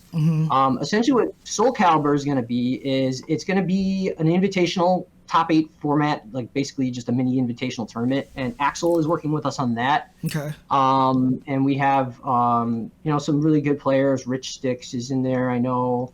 I don't have the entire list, but basically, it's going to be a top 8 of really good players. That's going to be in Parsec. Now the other stuff, we are not using Parsec for it, but we are just going to have the exhibitions be between players from the same regions, so that at least it's only like a couple frames of lag, and it's still pretty reasonable. So for the Guilty Gear one, I have a bunch of people I'm setting up from around all of North America, and we're just going to get a nice sample of tons of different exhibitions. That's between them. By the way, before I go on, I do want to make a correction here too. I was using a little bit of an older graphic. Obviously, Skullgirls is going to be included as well, with a $2,500 pop bonus provided by Sonic Fox right from the get-go. So, and then $500. Yeah, added $500 added by Autumn Games as well. So there you go. Just wanted to make sure I called that out. So and huge shout outs to Sonic Fox. They really just wanted to support the Skullgirl scene. Came to us with this offer and said, hey, I just want to put this into the Matcherino and support the scene. And if Sonic Fox makes top 8, they will not collect any of the winnings. So we'll just go to the rest of the top 8. Nice. Wow. Or I guess 9th or something. We haven't figured that out, but either way, Sonic Fox did not want to collect that money. And then Autumn Games and Hidden Variable threw in another 500. So you have 3K in the Matcherino right off the bat. That's nice. Pretty great. That's awesome. And on that note, I also want to mention that Surmi and Art at Matcherino have been great with working with us. They're setting up Matcherinos for every single open tournament. So even though we can't charge a venue fee and prize money and all that like we traditionally would, there'll be something hopefully for the players to win, and that's I guess up to the community what they want to put in. But I mean, people have been so generous lately with these Matcherinos. It's just great to see all these weeklies and monthlies and stuff picking these tournaments, having Matcherinos, and just players have been real supportive, just trying to hype up their scene in their games. So yeah, we're really happy about that. So I mean, it's a great opportunity for sure. You've mentioned the players being supportive, Mike. Obviously, this stuff costs you guys time and effort and money. Is there any merch or anything like that people can find and support Frosty Faustings? Yeah, absolutely. Thank you for asking. So, I mean, obviously this year we can't charge a venue fee. So a lot of our budget depends on merch sales. We have some merch on our Smash.gg when you register. You can add that to your cart, and even if you're not entering the tournament, if you just want to pick up some merch, you could just go and pick it up on the Smash.gg registration page. I think we just tweeted out a slide. Actually, I just retweeted a slide of it. If you want to throw that up real quick, I can show you guys real quick what we have. It should be on either my Twitter or Frosty Twitter. Looks like it's in our chat. Frosty I Faustings. see it. Got it. Here we go. Let me throw this up for you, everybody, so they can see it. I have to move this to the other window. Doing this all left-handed on the mouse is very weird. Okay, there we go. There you go. So yeah, thank you. We got a T-shirt, we got a hoodie, we've got a beanie, which is new, and then we've got some stickers that you can just put on whatever sticks or consoles. And the back of the shirt has like little lines from each game that we're running and stuff. So nice. If you really want to help us out, it would be great if you could pick up something. We'll also be having some stuff in the match arena, but all this will go directly to helping us pay our staff and all the costs of running the event. So we definitely want to make sure everybody gets paid that's helping us out and putting in the work, because there's so many people that are involved in helping us, and we're just so grateful to everything they're doing for us. So yeah, thank you guys. You see the quotes there: "Heaven or hell, stampede, get ready for the next battle." Believe it. It's all the round start stuff, huh? Some of them, and then toward the end, some of them it's like at the end. Right. We kind of mixed it up. That's kind of cool. Fatality. Yeah, nicely done. Nicely done. That's cool. Is there anything else you guys wanted to mention or plug before you throw you off the show, Bozak? Man, I just want to give a shout out to honestly everybody who's been helping out. The co-directors of the event, Mike Iona, Super Greek Fighter, Victoria, Miss Marvel. She's our marketing director, does all the graphics. Doing a great job with everything. All our streamers, Callisto, Art, Will, the Low Kick crew, all the rest of you guys, all of our volunteers. Seriously, we thank you for the ability to run this, and we just want to hope that the community has something fun to do and look forward to in these times when we're stuck at home. And hopefully some other events try it. It's not the easiest thing in the world to do, and we know that not everyone has the ability to do it. But it's we just hope everyone enjoys, and we're looking forward to being back in 2022 at a new venue, by the way. So yeah, I mean, just as one last thing, just check out the Frosty Faustings Twitter online. They have, obviously, it's January 29th to the 31st. You can check it out at smash.gg at FF13. So this is the lightning tournament here. And you have the whole schedule here and which streams everything is going to be on. So that's all very convenient as well. So there you go. Yeah, we just released that. So everyone, please go ahead and check it out. And if you have any questions about the event, feel free to hit me up on my DMs are open on Twitter, or if you're in the Discord, just add me. I'm happy to help anyone out if they got questions. I have one last question for you, Mike, and this has not to do with Frosty Faustings, sort of maybe, but how much do you love the rollback netcode in Plus R right now? Oh man, I've been playing tournaments 2-3 times a week, and I haven't lost a single one except once. So I've made a decent amount for Matcherino pots, and I'm just having a great time playing with all my old buds from back in the day who, I haven't seen play Guilty Gear in ages because they didn't like Exerd, and here they are, and we got all these people playing, and it's amazing. I'm just so happy to see the Guilty Gear scene thriving and all these new people interested, and hopefully some of them stick around and keep playing after Strive's out. Hopefully everyone tries both, but, it's just great to be a Guilty Gear player right now. Nice. All right. Sounds like you're going to be a triple threat when Strive comes out. I'm sorry, what was that? Sounds like you're going to be a triple threat. You're going to have Plus R still. You're still going to be playing Exerd. You're going to try out Strive. It's going to be a lot of work.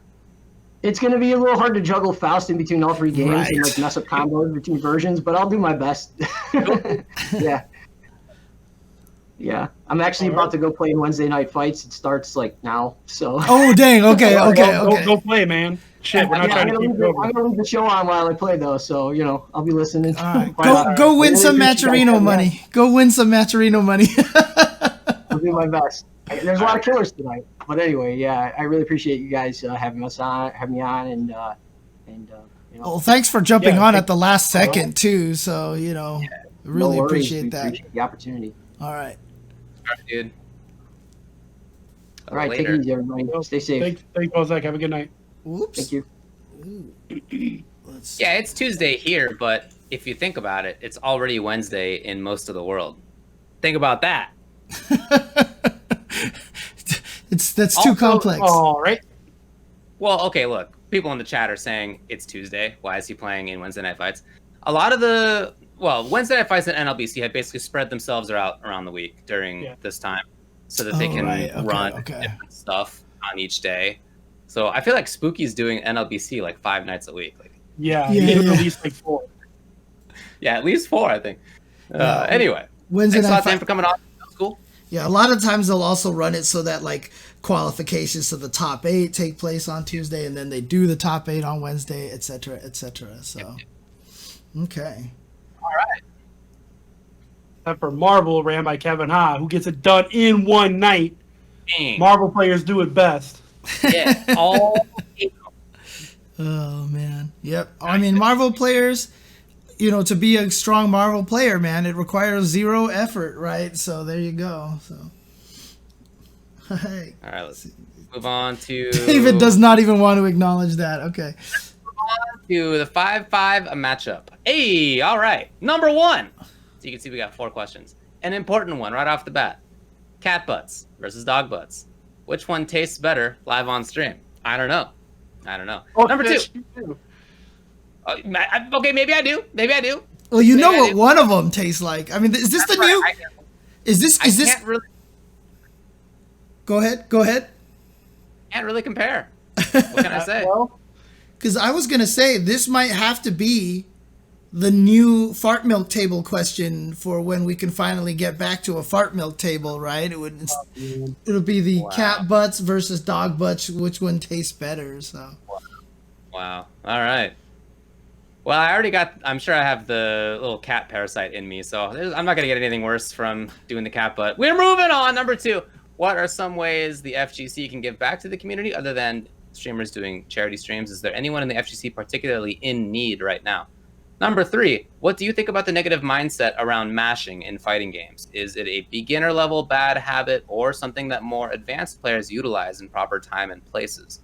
And then 4, SFL Pro JP 2020 Grand Finals will be pay-per-view for about $9 on January 30th, and then streamed for free on multiple platforms February 6th. What do you think about exploring monetization in this way? Here's the result. Winner is number 4. SFL Pro JP 2020 Grand Finals will be pay-per-view. It will then be streamed for free a week later. What do you think about this kind of monetization? I think it's mostly fine. I don't like it. I don't want to pay money for stuff I want to see right away. But I'm sure there's plenty of people who will. I said this, last week, that when Gutex was, toting around with Mike Ross and they were monetizing fighting games, I was one of the few people who didn't think it was, weird or gross. I thought that it made sense that you should monetize something that people will pay for. That's basic capitalism, and we live in a capitalistic society. So if you're playing the game, you're trying to make money. I don't blame them for doing that. However, I don't like it because I'm unemployed, and screw that noise. I want to watch my stuff for free. Give me the stuff I deserve. I'm an American. That. That's just kind of how I feel. But realistically, man, go get paid. Charge your $9 or whatever. I'm sure 10,000 people will pay for it, and the rest of us will pirate it live at the same time anyway, so screw you, and we're fine. Do what you do. I think I like the idea of it. I think it's kind of a nice little experimentation to figure out what's going on. Canada Cup had the $8.95 joke. They tried to charge, they basically hid the high quality version of the stream behind a paywall, and you could stream it in what was 360p or something like that. If you didn't do it, that's what they did. No. They just ran ads constantly. Oh, is that what it was? No, they also $8.95. You didn't get the ads. I thought they also. I think the stream was garbage quality, no matter if you paid or not. Oh, okay. Well, I like this idea. However, I do think that they're making one big mistake in that they are actually holding the regular one for free a week later. Because the way that fighting game events work is that a week later is 50 years later. Like Yeah, people it really don't is. people don't care anymore. Like you could literally charge $9 for it to be live and then just release it for free literally like the next day or 2 days later. I think it would work because then people might actually still want to watch it. If you release it for free on YouTube, people will watch it. You'll actually get the hits on YouTube anyway and get the ad revenue from there. If you wait for a week, I don't think people will watch it because people will already know the results. You'll already see all the highlights from High Fight, I'm sure, on Twitter, etc., etc. The interest is going to wane after a week. Week is a lifetime in the fighting game community. I think next day or 2 days later for free is the better choice, to be honest with you. So, I think that makes sense. I have occasionally visited the piratebay.egg. Occasionally, yeah. Occasionally. Here and there for the last 25 years. But as I've often said, that's the world that we live in, and we're not going back to a situation where like you can't like pirate stuff. So I hope people just support the things that they care about. So I do support the things that I care about, right? I subscribe to a bunch of people on Twitch, and I subscribe to podcasts. Like you don't need to, but those are the things that I care about. So I'm supporting them. I think that's really important. And I'm down to support for this. I think this is cool. I'm not sure that I can because I forgot to look into whether it's open rec or not. And if it is, then bummer. You can't. I think they don't accept foreign credit cards. Last I checked. Hopefully that's changed. But last time I checked, that was true. okay. But let me know what the case is on that. In any case, like I'm cool with the idea. Definitely, I would support it if possible. But I also agree with you guys that a week is probably too long. Like I'm imagining a situation in which whatever number of people watch live, and then some stream vulture like takes it and then uploads it to their YouTube channel the next day, and it gets like 100,000 hits before the week is through. Yep. Right? Like that's probably gonna happen. Even before it gets taken down, it'll probably get like 50,000 views or some crazy thing. That's what happens with events anyway. And even when people do have a big event, then like 2 days later, they've cut all the footage together and they release it, which is a pretty common timeline for big majors when we have those. Even in those cases, many times there's already somebody who's uploaded the things and they already have tens of thousands of views, right? That the person who's actually like run the tournament and then edited the videos has missed out on. So yeah, the timeline I think maybe should be different here for the Street Fighter League Pro GP, but it's I'm cool with them trying it for sure. Yeah, definitely. I think a week they might find is like not the right time, but if they're experimenting and trying to find out what does work, cool. I'm all for that and trying to find different ways to fund this thing. I don't know how much this stuff costs, Street Fighter League, but I would imagine a pretty penny, just based on watching it. Yeah, and not only that, Japan and in the U.S. Yeah, because for a while Japan was doing okay. They were probably thinking like, oh, we'll run this live. People will be able to come and see it and everything and buy tickets. But unfortunately, as Fugu mentioned earlier in the chat, they've had 1,500 cases of COVID in one day reported. I mean, only 1,500 cases in one day reported. That's way fewer actually than get reported in my county where I live. But dude, we have more deaths in a day by like 3 times, in our country. Oh, granted, our country is a little bigger, to be fair. So, but anyway, but still, they probably need to find a way.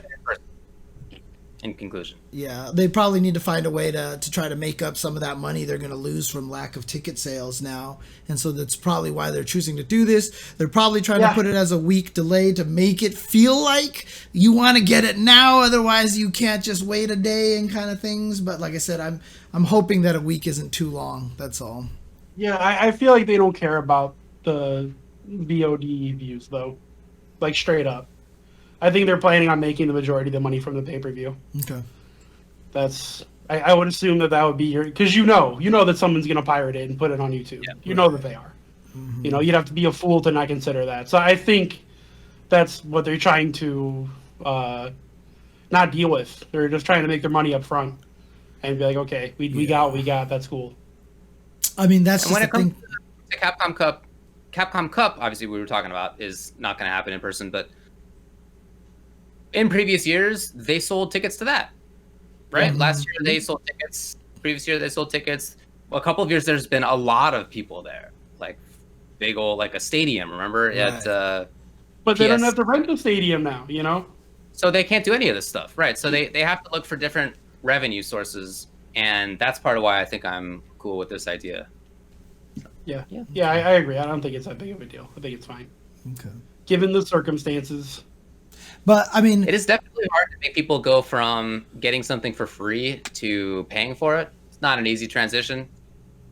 But yeah, I support them trying it out, and I hope that if people are interested, that they do support it. yeah. Also, though, you know, just to kind of get back to the original point of the question, though, is what about other events doing this? Like, do you feel like that this is something that other events should just start looking into? You know, should even something like CEO or Combo Breaker think about it? They can't. They can't. You're giving up too much publicity, and it's nothing but bad publicity when you go.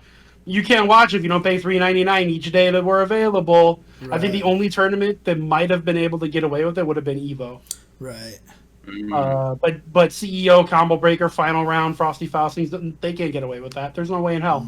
People will revolt just like they did against Canada Cup A95 in 2011 or 12 or whatever. I was going to say, that, I believe was 2011. We're talking about that an entire decade later. Oh, That's don't how. stop it! No, stop. I still think regular events can't do it. They're just, you can't. It's bad publicity. It's not good news. And those tournaments, it's been proven that if you run a major, you need a good stream experience. People will rip you apart for not having a good stream experience. Yeah. And people won't go to your event because of it. They will join the online revolt and go, I don't want to support them. So you can't do that. You can't. Like Capcom Cup, Evo, maybe Red Bull Kumite can get away with it. Anything else, no way. No way. Yeah, the fighting game community is not big enough to do that yet. The fighting game community is not. It's still a niche. The biggest esports don't do that. League of Legends doesn't do that. Yeah, Counter-Strike doesn't do that. I mean, League of Legends also makes a lot of money outside of that. Right, but they're setting the precedent for the FGC. Right. I mean, the thing about if they're not doing it, there's no way in hell we can do it. Because remember, League of Legends, a lot of those esports events are literally advertising budget, basically, for their game. Whereas for fighting game events, the event is that's their own money, because it's not like Capcom is, like you said, Capcom could do it for Capcom Cup because, you know, it's their game, but, you know, not doing it is better for them because it's an advertisement for their own game. You know, for something like an Evo, for a Combo Breaker, it is an alternate revenue stream, but, you know, maybe they would make more money through the regular Twitch ads anyway. So then, and when you have like, when you're partnered with Twitch and you have subscribers, things like that, like Evo, I'm sure still probably has, you know, thousands of people that have the Evo emotes, you know. Right. So like that stuff works. People will sub and give you money that way. Yep. There's other ways to go about it. Just let the people that want to support. Not everybody can, especially right now. So Yeah. Yeah, I agree with you guys that it's really just a small subset that can probably realistically try this stuff. I am happy that other events are doing more. For example, when we were talking with Mike, we talked about the merch. Yeah. And that's like not that old. Honestly, the focus on merch for events is really just a few years old. So that's been something that even last year, 2020, was explored more, as like ECT had some sick stuff, Combo Breaker had some sick stuff that like makes you want to buy it. It's like a Combo Breaker's been doing that. I guess they both have. It's not exactly new again, but it's not old either. So I'm glad that there's been that kind of experimentation. That's been helpful. Yeah. I'm definitely down to have more experimentation. I think that'd be cool. But yeah, as far as the pay-per-view idea specifically, I'm with you guys. It's probably just realistic for a few of the most dev and pub supported events, and then like the biggest one of the year in Evo. Right. My cat's actively trying to pull down my green screen, so I think I'm falling down. Just be aware why. Let's go, Miles. He's doing. So the next question, there's a tie. So how do you want to handle this? What do we got here? Between which ones? Between number 2, what are some ways the FGC can give back to the community other than streamers doing charity streams? Is anyone in the FGC particularly in need right now? And 3, what do you think about the negative mindset around mashing in fighting games? Is it a beginner level bad habit or something that more advanced players utilize in proper time and places? Yeah, I'm open to either one. What do y'all want to do? I like 3 way better. I think we've answered 2 several times. and in any case, like, a lot of people need help. I don't know that we could really name any one person. I need a lot of help. If somebody wants to send me like a new chair, thanks. That would be a huge help. Yeah, you definitely had a rough one today, for sure. Yeah, I've had today's been a day for me. For sure. All right, let's do number 3 then. What do you think about the negative mindset around mashing in fighting games? Is it a beginner level bad habit or something that more advanced players utilize in proper time and places? It is both. I think that's my quick answer here. It's both. Yeah. People who are at lower levels of gameplay will press buttons because they don't know any better. They're trying stuff out. Sometimes it'll work, sometimes it won't. They're just experimenting, or they're just trying, right? Whatever. They're doing whatever they're doing. And so, yeah, definitely it's a lower level habit. Then at the highest level, it's intentional, but it's also really useful. You have to press buttons. You have to mash. So mashing in the sense of, I think there's like a couple ways to use the word mashing. One is if you're trying to come out with some hard input, a 720 super or whatever, you might mash the stick, and so you're just Churn trying the butter. the butter. Yeah. So that's one way we use mashing, which people at top level do. Absolutely. If you've ever seen a top level grappler play in person on a stick, you will definitely see them rip it around a lot. Absolutely. Mm-hmm. And then when it comes to the conception of mashing, where it's just like pressing buttons at times when it's like not your turn to press buttons based on frame data. Yeah, that also, useful at high level. Absolutely. You got to do that. There's no game that's I've ever seen, certainly in fighting games, where you shouldn't do wake up buttons sometimes. I was playing Tough Love Arena the other day, which we'll talk about in a little. A game that has nothing. I had a character that didn't have, wasn't playing a parry. I had nothing. I did wake up button. Why not? Sometimes you got to do it, dude. And that's just how it is. You can't sit still always. Now, you shouldn't always do that, but you definitely need to do it sometimes. That's it. That's how fighting games are played. I mean, you pretty much said exactly what I was thinking. Yeah. I feel like when you're a beginner, you're mashing without a purpose, and you learn usually very quickly if you're playing anyone with some sort of skill that you can't do that. You're gonna get frame trapped and counter hit over and over and over again, and you're gonna die. And my cat's gonna bite my arm for no reason. Let's go, Mike. He's being a jerk tonight. But yeah, and then as you learn that, you stop mashing. Mid-level players don't mash. Yeah. They block all the time. And then when you start getting up to higher levels, you start recognizing when you should and can and need to hit buttons, which comes into the counterplay of I'm gonna set up frame traps and blah blah blah blah blah blah blah blah. But yeah, like mashing is one of those things that it's like you're actually running before you're learning to walk as a beginner, because you should mash on occasion. You just don't know why or how you're gonna go about it, and then you learn that over time. Yeah, even from an execution standpoint, there's a lot of times that you want to mash. I mean, a lot of the games with input buffers, for example, if you're trying to do a link in Street Fighter V and you're not double tapping or even mashing a button, you're kind of making a mistake, because you want to double tap in these games because of the input buffer. In something like Soul Calibur or Tekken, because the input buffer is so much larger, you definitely want to mash to make sure you punish things, because in Tekken, for example, you have to launch punish something that's -14, -15. And if you're not mashing your knee or whatever like that, then you're missing out on stuff. Just in some cases, like I think this came up because I tweeted about this. There was a video of Anao doing Honda. He did the V trigger headbutt into another headbutt and came out with super, but you could hear his joystick, and as soon as he armored the V reversal and the V trigger came out, you just hear like that, right? And 100%, you absolutely should mash in those situations, because the game's input recognition is so lenient. Like, obviously, this won't work in a Super Turbo or something like that, but in Street Fighter 4 or in Street Fighter 5, it recognizes the inputs that way. Absolutely mash. Whenever I do V-Skill 1 into Super with Lucia, you have like a gigantic window to input that. And, you know, I've had someone say, like, I keep missing it. You know, I do this. You can't cancel the first kick. You can't cancel the first kick. So as soon as the first kick connects, I just start doing like this. Yeah. And you're going to get down forward into kick somewhere in there. Like, it's just going to happen. So absolutely. Another one is when someone does the left-right mix-up on you. You know, I always do the thing where I mash between down, back, and down, forward and mash all of my buttons for the EX.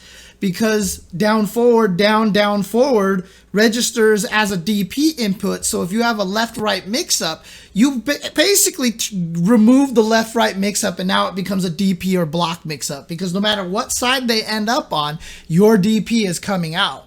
That's something that only works in 4 and 5. Of course, other games with more strict DP inputs, that won't happen. But again, if you say, oh, look at that, you're mashing to DP there, you gotta do it. Like, that's a strategic thing to do it. So don't be fooled into thinking that you should never mash. Mashing has its place and time and place. That's just how I feel. And like Brock said, when it comes to people who are at the mid-level, I think, and it makes sense, but they get into a mindset of not just like blocking too much, but also having too conventional and robotic of pressure timings. So people at mid-level get to a stage where like they understand, okay, here's what I'm supposed to be doing. Here are my mix-ups, and I don't want to deviate from those mix-ups because they work.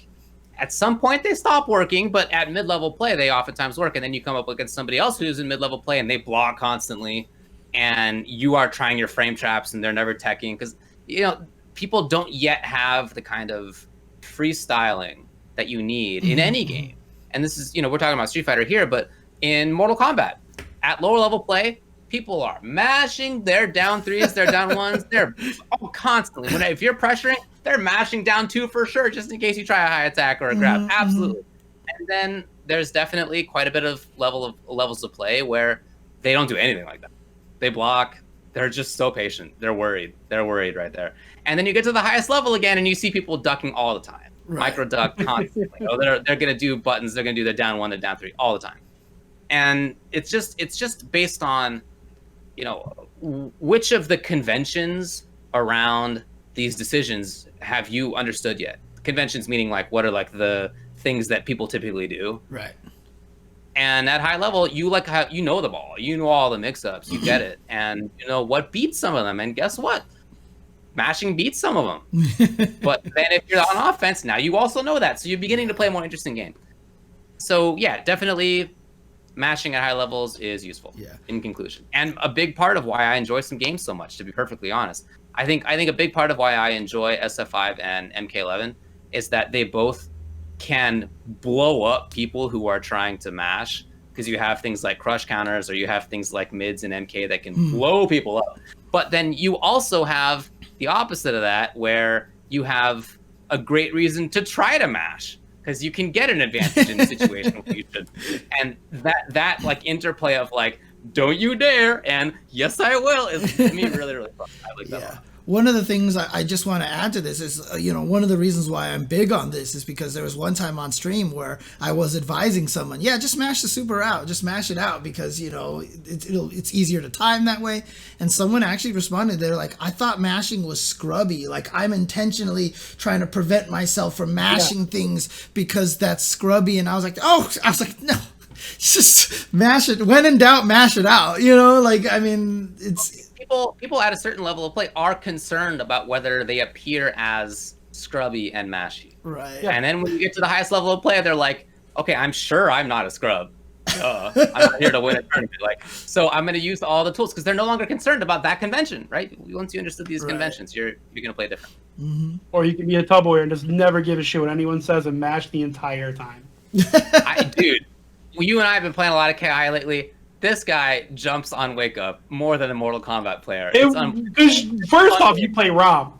I don't do that to like, Jago. Why would I hold up on Jago? But you, Mister, I'm gonna backdash forward dash command grab you. Yeah, I'm holding up. Correct. Believe it.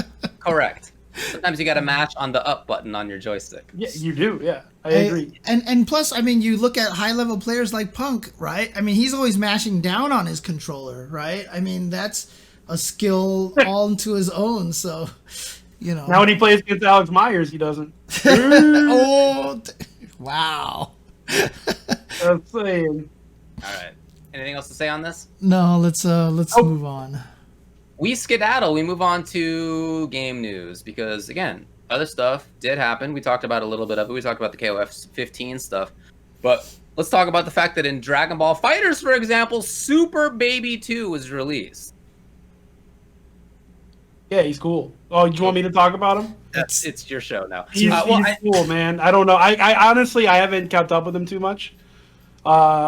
He looks cool, though. He has some juicy-ass combos. He has hidden missiles that day zero, when he was released on like Switch, I believe, before he hit PC and PS4, people were saying, oh, the hidden missile mix-ups, they won't work. They won't work. Day one that he was released and people were playing with him online, people were getting hit left and right by hidden missile mix-ups. So, Apology Man put out a quick video of hidden missile mix-up that can go 3 different ways. Like, he's a cool character. It's basically like, I don't even want to call it hidden missile. It's more like, in these situations, Acid Rain from Dante, where you shoot straight up and then the rain comes down later. That's more what it's like, but it tracks. Yeah, so there's some also hidden missiles. It sounds pretty good. Yeah, it's cool. You can reflect it. That's the thing, is you can reflect. Okay. But you can't reflect if you're getting Dragon Rush at the same time, which is one of the layers to the mix. Right. So, and he's pretty good. Honestly, like, watching some of the people, like, the combos that people have been coming, like, there's just combos of just nothing but hidden missile, hidden missile, hidden missile, hidden missile, and they, like, He's got drip. Like, his combos are...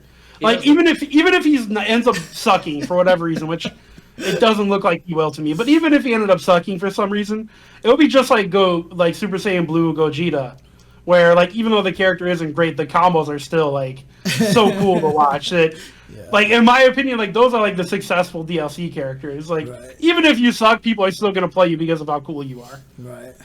That's kind of where I think Baby has landed. Okay. He's just so dope that people are playing him regardless. Nice. Now, the patch actually, there was a patch with the drop, right? So there was actually some balance patches with this, or? Yeah, the only balance changes that people found that mattered was Roshi's B assist got nerfed into the ground. Oh, no. Oh, no. People were pissed off about that because, well, A, Roshi's a cool character, but B, he was like the new hotness when it came to assist selection. Everybody had him. He was kind of a Dr. Doom situation where everybody wanted his assist. So people were pissed off about that, but also they're kind of just like, okay, fine, whatever. If you still want to play Roshi, you can. It's not like he's deleted. Right. It's more just like the assist isn't as good as it was before. Okay. So, oh, that's right. That's right. How was that mechanic with Baby being able to use the opponent's dead characters? Like, it's like Ginyu. It's like Ginyu. Like, he has to call them. He stops and calls them up, and they revive and do their thing, and then, he can act after. So it's like Ginyu calling his boys out. Do they come from? It's not like he just can be in the middle of an action and call them like an assist. Right. So do they come from off screen basically? Because obviously, like, you can shoot someone into a mountain, right? Yeah, they just like materialize basically. Oh, interesting. Okay. Yeah. Here I am. Here's my thing. Okay, I'm gone. Right. And what moves do they do? Whatever assist that your opponent I picked. Oh, okay. Man, that actually could open up a lot of, like, you have to be creative in, like, the experience of, okay, my opponent used this assist, I know how to use that assist, and that's actually kind of can you pick B or C? I thought that he had to use whatever. Oh. I was told he had to use, the chat's correcting me, I was told he had to use whatever assist they had picked. Oh, okay, so it sounds like you can use which... I haven't played him myself, so I'm just going off what I've seen. Okay. But if you get all 3, man, that's super good. That's even cooler, actually. Yeah, that's super good. Oh, nice. So light is A, medium is B, and EX is C. Okay. There you go. So yeah, you get more. I've only seen people use the one option. Maybe that's because most people pick a character with one really good assist, Right. and they stick to that. Right. And that's like why would you use the other ones? Maybe that's why I've only seen that. But yeah, that's cool. I didn't watch like the character breakdown, so Okay. thanks for That's correcting neat. me, guys. I appreciate that. That's neat. Okay. By the way, as far as the character breakdown goes, I just each time that they do this, I want to call it out because I think it's really cool.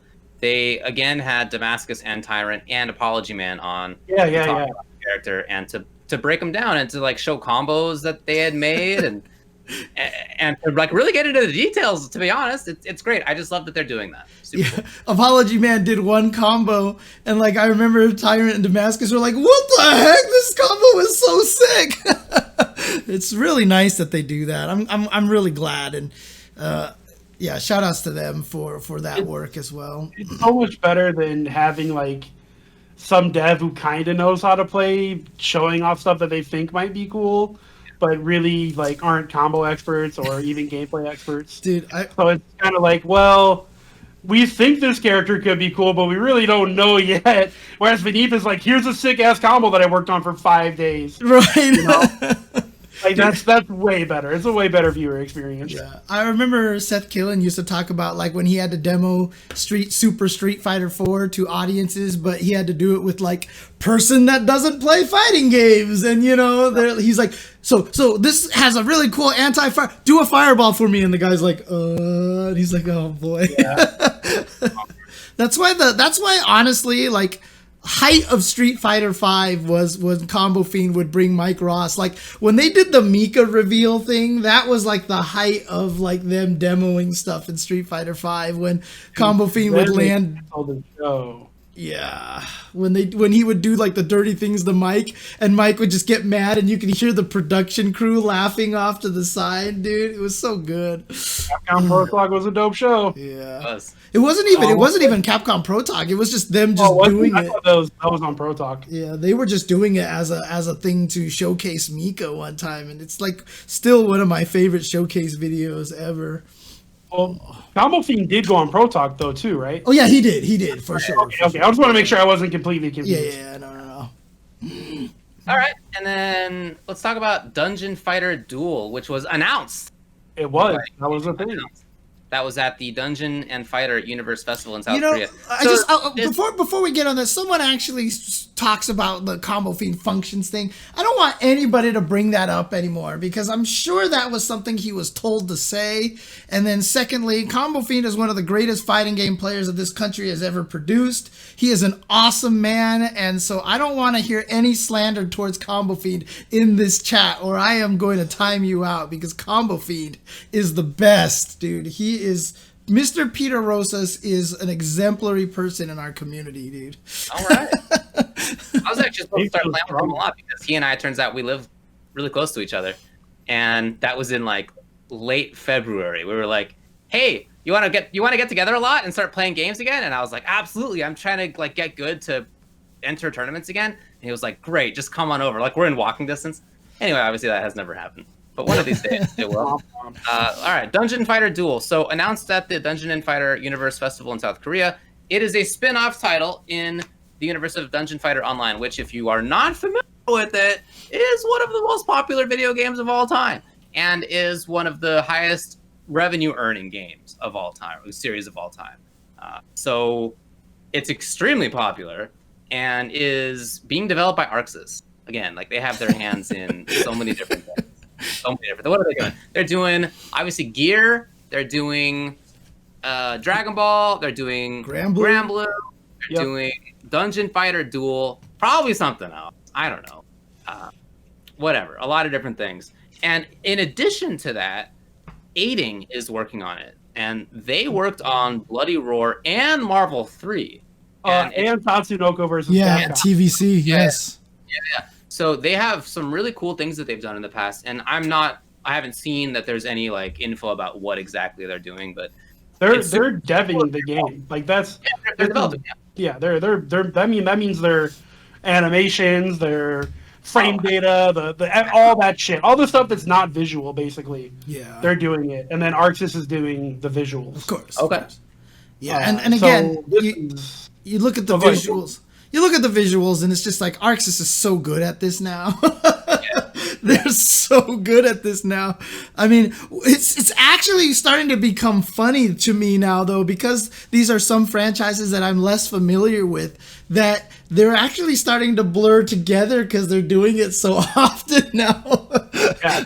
It's less shocking when you see beautiful fighting games. Right. Because of Arxis. You're just like, oh, another Arxis game. All right. Yep. You're like, they're oh. like single-handedly making fighting games beautiful. Yeah. Yeah, they're like, man, it looks only just as beautiful as Grand Blue. Come Yeah, on. right. Step it up, Arxis. Come on. So for those of you that don't know, DFO is free to play. Yeah. Yeah. I've been yelling about free to play fighting games for, I don't know, when I come on the show September. I'm hoping that this is a free to play fighting game. Probably. I would imagine. I'm really hoping that it is. What about Grand Blue? Well, Grand Blue's not free to play. Grand Blue's gotcha. DFO, if I'm not mistaken, you don't need to spend any money to be competitive. So how do they But make money? I could be mistaken. Please don't quote I think me. you just have the option to not buy stuff. But I Grand Blue, you technically can, but if you want to like ever get anything, you're spending money. Right. All right, fair enough. But man, I'm telling you right now, God, please, Capcom, hire them to make Darkstalkers. Capcom, hire them to make Darkstalkers, please. Capcom will never hire someone else to make a fighting game. Or do you mean aiding? Oh, If you mean aiding, then yeah. No. But, I just mean, Capcom's never gonna partner with like Arxis. There's no I just way. mean like hire Arxis just for the graphics. They can do everything else, dude. They can do everything Capcom else. will never do that. Kidding me? I could see like SNK doing that. I could see another dev, but Capcom, no way. They're like, we're the company when it comes to fighting games. Maybe Maybe before. Maybe things are different now. they haven't changed their mind. Like maybe things definitely are different now, but Capcom doesn't realize that. They made that pretty clear in my mind. they're working on a SF6 themselves for sure. Yeah, that's Oh true. yeah, for sure. But God, I mean, like I said, Darkstalkers could not be made by anyone except Arxis, at least graphics wise. So, man. Well, Yeah, we'll see. probably. I haven't seen that there's like a schedule for when we'll find out more about it, but Nope. yeah, There's they nothing look that cool. shows. And I'm curious to see what else comes out of it because I hope the it's free to play, man. 86. So. All right, in Street Fighter V, there's a Garuda costume for Akuma. Cool. I mean, all right. Importantly, though, in the trailer, they showed a combo that Akuma does oftentimes, and it's a side switch combo. But in the trailer, it's not a side switch combo. That's true. Is this a hint of nerfs to come for Akuma when the next season finally drops in February? I saw somebody on Twitter mention they're like, I've been complaining about this forever. You're welcome. And I didn't know what they were talking about at first. And then when I saw the Garuda trailer, I was like, interesting. So, yeah, I mean, Capcom putting that in there as kind of like a little just to get people talking is actually pretty smart if that's what they're doing. And that's kind of exciting. Yeah, I hope that was the case. I hope that they already have their balance build created, and that's what they use to show off that costume. I hope that we get stuff soon. Like, I don't want to wait for Dan for a, That's patch. kind of an I'd like to interesting. get it sooner. It's pretty soon, though. It's only next month. I mean, Sure. but Yeah, it's but kind of still. interesting that you mentioned that because, it obviously felt like Dan and everybody was going to come out when Capcom Cup happened, right? Like that's generally how they do it. You don't want to release the patch before Capcom Cup because then you got to save all these machines to not update it to play for Capcom Cup. True. So now that Capcom Cup is kind of canceled or different or something, maybe it's worth releasing it earlier, but probably not. Probably It's the not. Capcom we're talking about. They're not changing their mind. Yeah. They're going to keep it the way that they had it. And again, the esports people are not related to the game dev people. Right, Yep. exactly. But we'll see. I do think that's cool. Looking forward to finding out more about that. Let's talk about Tough Love Arena. Because this game has come out since we last did a regular Tuesday show. It came out on January 1st. This is a free browser game. You can play it at toughlovearena.com. And it is free to play, and I have been cracking out on it because I'm really enjoying the game. Have you guys tried it? I watched Ben, Mean Saltine, and Keats play. Looks cute for what it is. Mhm. Does like the netcode looks good, which is awesome. Great. It's great. In fact, Adam Hart has been playing on his phone from that's true. Wi-Fi outside. He lives in Florida, outside by the pool. First off, must be nice, Keats. Second off, yeah, the fact that Keats is playing on Wi-Fi says something about the netcode of the game. Yeah. So, Yeah. It is really good. I haven't had a problem at all with the code. I've been playing with people all over North America, and it's been legit. I've only managed to play just some training mode for a couple of characters and testing it out very early on. What they've done with this game and the fact that it's just free to play online right now is amazing. Like, honestly, the way that the game is done is really nice. Obviously, it's an indie developed game. Things are going to be missing. The training mode's not super robust. Whatever. Like, the fact that they've already created this game and have this beautiful online in there. Not only that, but the graphics and aesthetic is really cool. The art direction in this game is basically you're playing a bunch of, like, you drew them in your notebook and they're fighting each other kind of thing. So it has this very like homebrew kind of feel to it. So all the sound effects are definitely just the creator going. yeah, Exactly. Yeah. You yourself are just like imagining them playing. Yeah, and you're like, psh, psh, psh. yeah, and there's the blue pencil lines across the backgrounds of the stages and everything like that. It's really nicely done, and for what it is, and you know, when I started messing with it, it's got like that kind of Flappy Bird kind of thing, the Flappy Fighter that a long time ago. Yeah. You know, that, and you know, it's got that simplified kind of play. There's only like 3 buttons. It's just left, right. One of the buttons is how you jump, etc. And for how they have it set up, it plays really nicely. The controls are very tight, and there's just a lot of really cool things they did with it. And I was really, really impressed by from the technical side, the artistic technical side of things. I was really impressed by it. So, Well, from a gameplay side, I think it's deep. I mean, it's really fun. And even though, yeah, you have basically a light attack and a hard attack, and only a couple characters have command normals. So, like, that's it. There's no crouching buttons. Light and the hard. And then you have a neutral special and a back special. And everybody's forward plus special is the jumping, which you can't do an empty jump of. You're just going to do a jump. And then you have a burst, which is you're being comboed and you mash. I think it's back plus special. And then you also have an RC. Yeah, you have a Roman cancel. So if you're doing anything, well, most things anyway, offensively, you can cancel it to create plus frames or new combos or new pressure series or whatever it is. So honestly, like, I've been playing a lot, and I think it's quite deep. It's super cool. It's definitely the most interesting fighting game that I've played, where it's like we've kind of boiled it down a little bit. You know, like kind of like boiled. There's no crouching, right? There's no. What's deeper, Tough Love Arena or Samurai Showdown 2019? Did you really just ask him that question? I want to know. I want to know if he's gonna say what I think he's gonna say. I didn't look into one of those two enough to know if there's any extra depth, but it All sure right, didn't. I'll accept that answer. It sure didn't seem like it. Yeah, I mean, there's like a preference myself. like you can't even side switch in Tough Love Arena, right? Like when you're on one side, basically you're on that side, or is Oh, you can side switch. you You can can throw it to the other side. Oh, that's right. There are back throws. That's right. Okay. It's only back throws, I think. Yeah. And if you mean, can you jump over? You can't jump over. No. Okay. Yeah. That's not true. That's definitely not true. You can't jump over. I definitely jumped over with the worst character in the game in training mode. Oh, Garlic has a side switch. Garlic, yeah. There you go. Yeah. Oh, okay. That's like a specific thing that Garlic has. Okay. But you can do Nobody it. else gets to do that. All right, buddy. And anyway, I really enjoy it. Give it a look. It's toughlovearena.com. Again, like, literally just sign on, and it's free to play. And you just do it in your browser. Or, if you're like Keats, play it on your telephone. Next to the pool in Florida.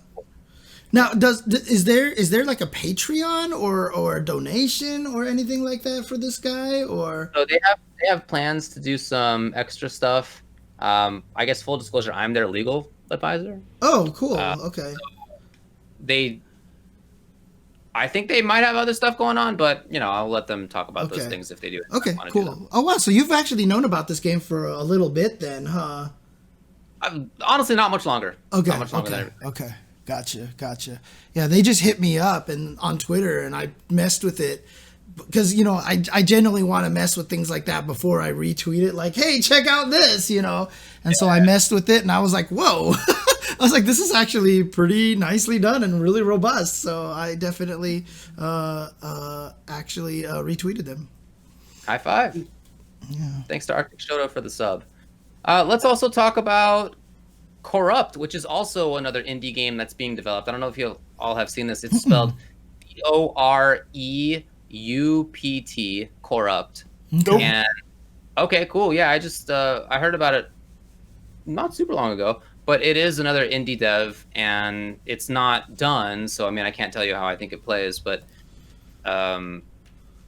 it's cool. I just wanted to shout it out and say like Tough Love Arena is not the only thing that's currently being developed by indie folks, but yeah, the footage that I've seen of Coreupt, I think looks cool. I think the art style looks cool.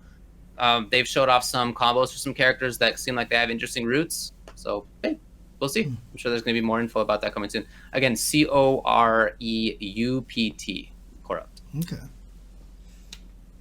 In addition, we didn't talk about Strive and the Anji trailer. That's right. Yeah. You guys think dope. that was cool? Yeah, he looks sick for sure. Dude, the craziest thing is that it looks like all of his auto guard stuff is there as expected. They didn't show any crazy like butterfly mix-ups, thank goodness. So maybe he doesn't But have. he definitely has. He has butterfly. They show that. Oh yeah. But again, So- seriously, like Guilty Gear Strive, the one theme that I can see right now, outside of obviously Faust. They are trying to make everybody waifu material in this game, husbando material, because Anji looks so nice. Like the way that, like he's just the design of him, he looks really nice in that game. So yeah, he's a nice boy, James. You Yeah, should. the adjective nice should is go talk to him. there. You should tell Anji how you really feel, James. Let him know that he's a nice boy. How do you know I haven't already? I don't. That's, to be fair, I don't. Knowing me, Yeah. most likely not. But I mean, seriously though, I mean they have done a great job with the character models in this game, and my headset cord is stuck. Okay, there we go. But yeah, they have done a great job with the models in this game. Everybody is just like looking so beautiful in this game. It's pretty crazy. Yeah, he looks great. Yeah, I absolutely agree with you guys. I'm no gear expert, but he looked cool and interesting. Definitely. Ask the Guilty Gear expert. Let me tell you, Okay. he looks Yeah. very cool and interesting. Thanks a lot for the info there, Welcome. buddy. Yeah, I mean Chip is the weird one because he's so much more cut and ripped than before. I'm not as into the Chip model, I'll be honest. Yeah, I think if this was a brand new character, I might say, oh, okay, kind of cool. But I don't, something about like this Chip Look, looking man, like that. I'm not as- Capcom took my favorite Street Fighter character and put bananas on his head, and then That just character left has it that way. bananas on his head since before you've been playing. No Right. way. Ken has never had bananas on his Oh, I thought we were talking about Blanca. head. No. It's like Blanca's Blanca's just who I always end up playing. He's not actually my favorite character. Oh man. No, I mean, yeah, the Chip one is kind of weird because I think it's just that we have a general idea of what a pixie character is supposed to kind of look like. And seeing like a super buffed out pixie character is just really weird, It's obviously a great looking model. It's just, is that Chip in my mind? Right. Not as much. Whatever, probably get used to it. I mean, someone in the chat saying is that Chip players are actually happy with this new look. I wasn't sure about that. I mean, I've seen some people say yes, some people say it was okay. I don't think I've seen anybody say it sucks. I've never seen anybody say any of the models in this game are bad. well, the models definitely are not bad. There's not a single bad model in Guilty Gear Strive right now. It is You might just not prefer a look, but there's Right. no bad model. right. And he is. I mean, that game is definitely like without question, and this is with Grand Blue on the scene as well. But Strive is just the most beautiful looking thing that I've seen. It's like it's crazy how good that game looks. Honestly, 100%. Yeah. All right, so they also announced some offline modes for Guilty Gear Strive. They have arcade mode, versus mode, tutorial mode, mission mode, training mode, and survival mode. You know what I'm ecstatic about? What's that? Story mode is not listed there. I couldn't be happier that there's not a story mode. Why? What are you talking about? Because that's development time that I don't want spent on my fighting game. Fighting games don't need a story mode, man. They just don't. Big I false. hate it. I think it's stupid. You're stupid. Fuck a story mode. Give me better options in training mode and good netcode. And There's going to be a trade-off between those two, fine, but there doesn't need to be a trade-off between those two. You can have both. people are saying there is a story mode. I didn't see that. I don't see story mode listed. It's not listed, but I you see know arcade they're mode. going to develop it. It's coming because they're releasing all the story stuff coming up to the game. So Yeah, but right now, let me be happy that it's not listed. I know that it's going to be announced, but right now, I'm just hoping that, you know, like maybe that's in Strive 2 or something. They'll put the time in this game. I'm not worried about them not putting in the time. yeah, but I mean, another thing too, though, is that I think story modes are actually super important to fighting games, or at least one-player content is really important to fighting games. I know, you know, as a hardcore fighting game player, you're like, yeah, Street Fighter V didn't need an arcade mode when it came out, but I think that's completely wrong. It did. Yeah. Okay. All right. And then But, the last I thing mean- in terms of Just as a little side note, though, I mean, they have some screenshots here, and one of the screenshots of the mission menu says, like, you can retry missions, and it's like deal damage against a blocking opponent, and they have, like, all these little details. There's a map Yeah, I on think there. that's just advanced. That's just like an advanced training session. Yeah, but, I mean, their mission modes in older Guilty Gears have been extremely good. Very, very solid. Like, they even taught you the option selects of throws and things like that. And so if they're trying to do more with that as well, I will be that's cool. happy. And I'm really kind of eager to look to see how they're going to do this. The training mode stuff in Exerd was really cool. They even had like those little mini games that you could play to like jump over and dodge things. So we'll see. We'll see how this goes. We'll see how this goes. Yeah, I like mission mode. I like stuff like that. I think that stuff is completely necessary. I don't think you need a story mode in fighting games. Right. I just don't, man. I don't need it. I didn't grow up with it. I don't need it now. I'm being a bit of a fighting game conservative on that. man, Tupperware. Sorry, I play fighting games to fight people. I don't give a shit about the story. Matter of fact, after I learned Genjiro's backstory, I liked him way less. I didn't want to know that stuff about him. Like I just want to play the dude with the jacked gorilla soldiers that uses a gigantic katana. That's all I want to know about the dude.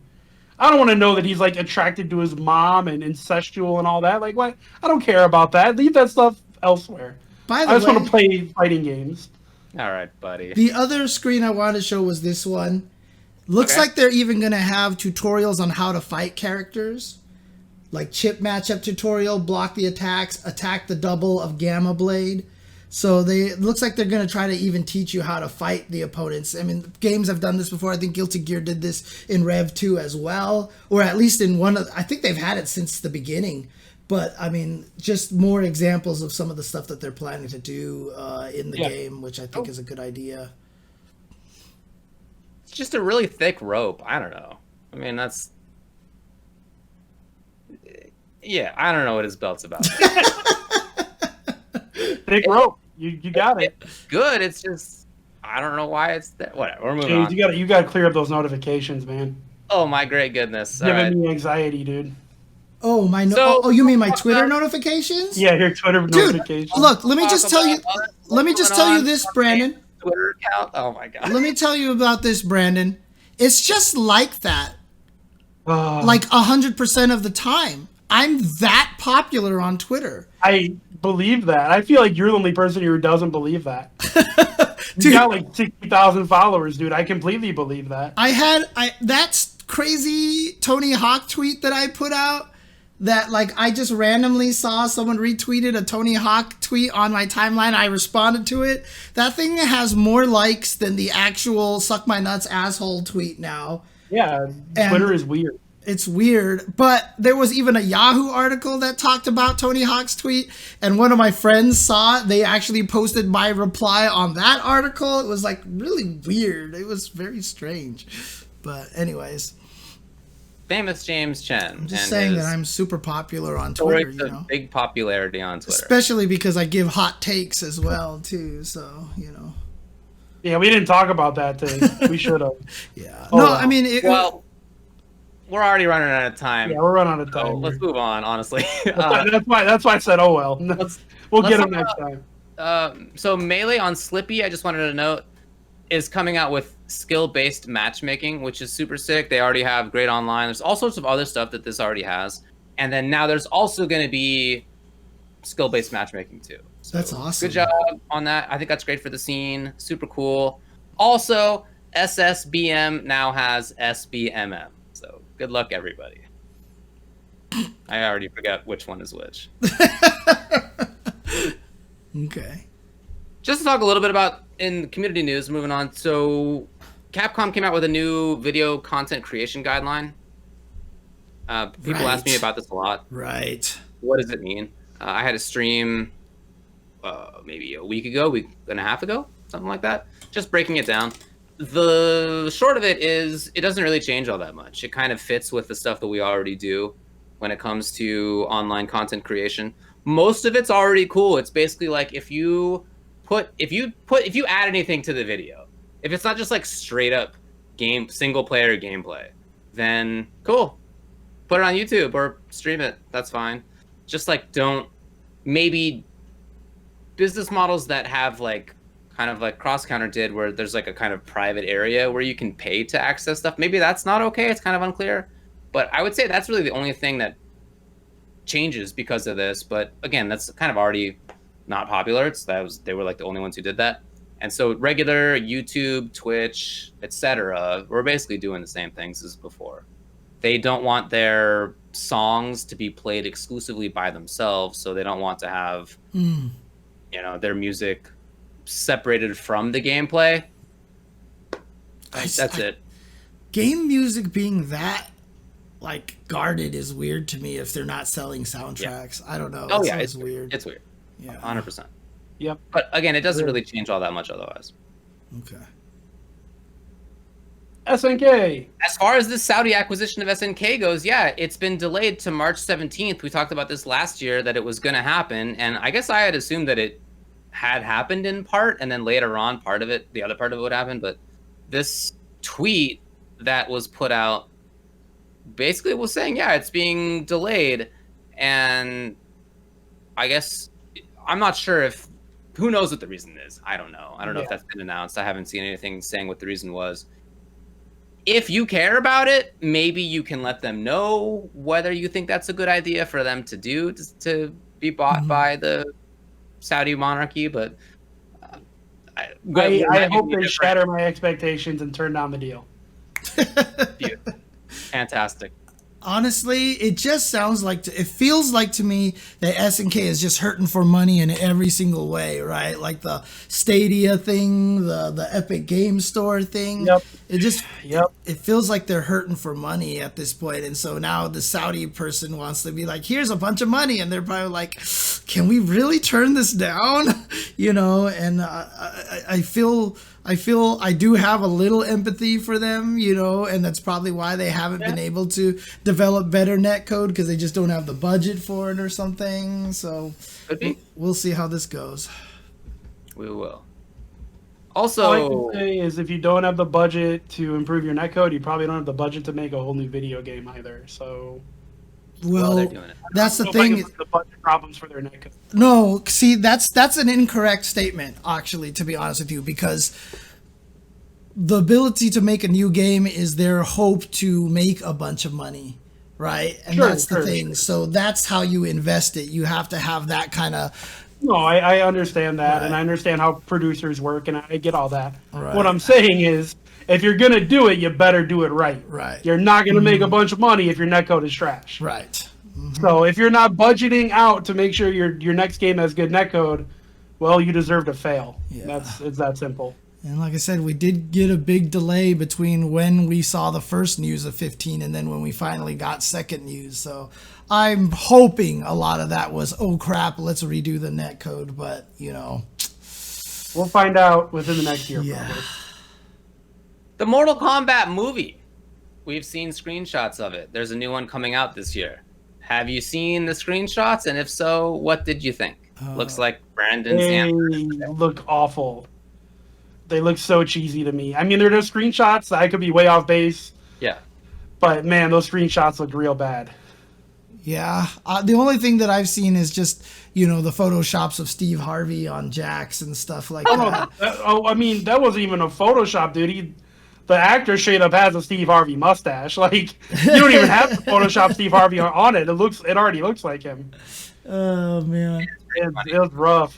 It is pretty funny. I don't know. As far as how it looks, I felt it looked like normal. I don't know. But what got me, though, was when they put out the official synopsis of the story. MMA fighter Cole Young, I don't know, accustomed to taking a beating for money, is unaware of his heritage, or why Outworld's Emperor Shang Tsung sent his best warrior Sub-Zero, an otherworldly cryomancer, to hunt Cole down. Fearing for his family's safety, Cole goes in search of Sonya Blade at the direction of Jax. Yada yada. Soon he finds himself at the temple of Lord Raiden, an elder god and the protector of Earthrealm.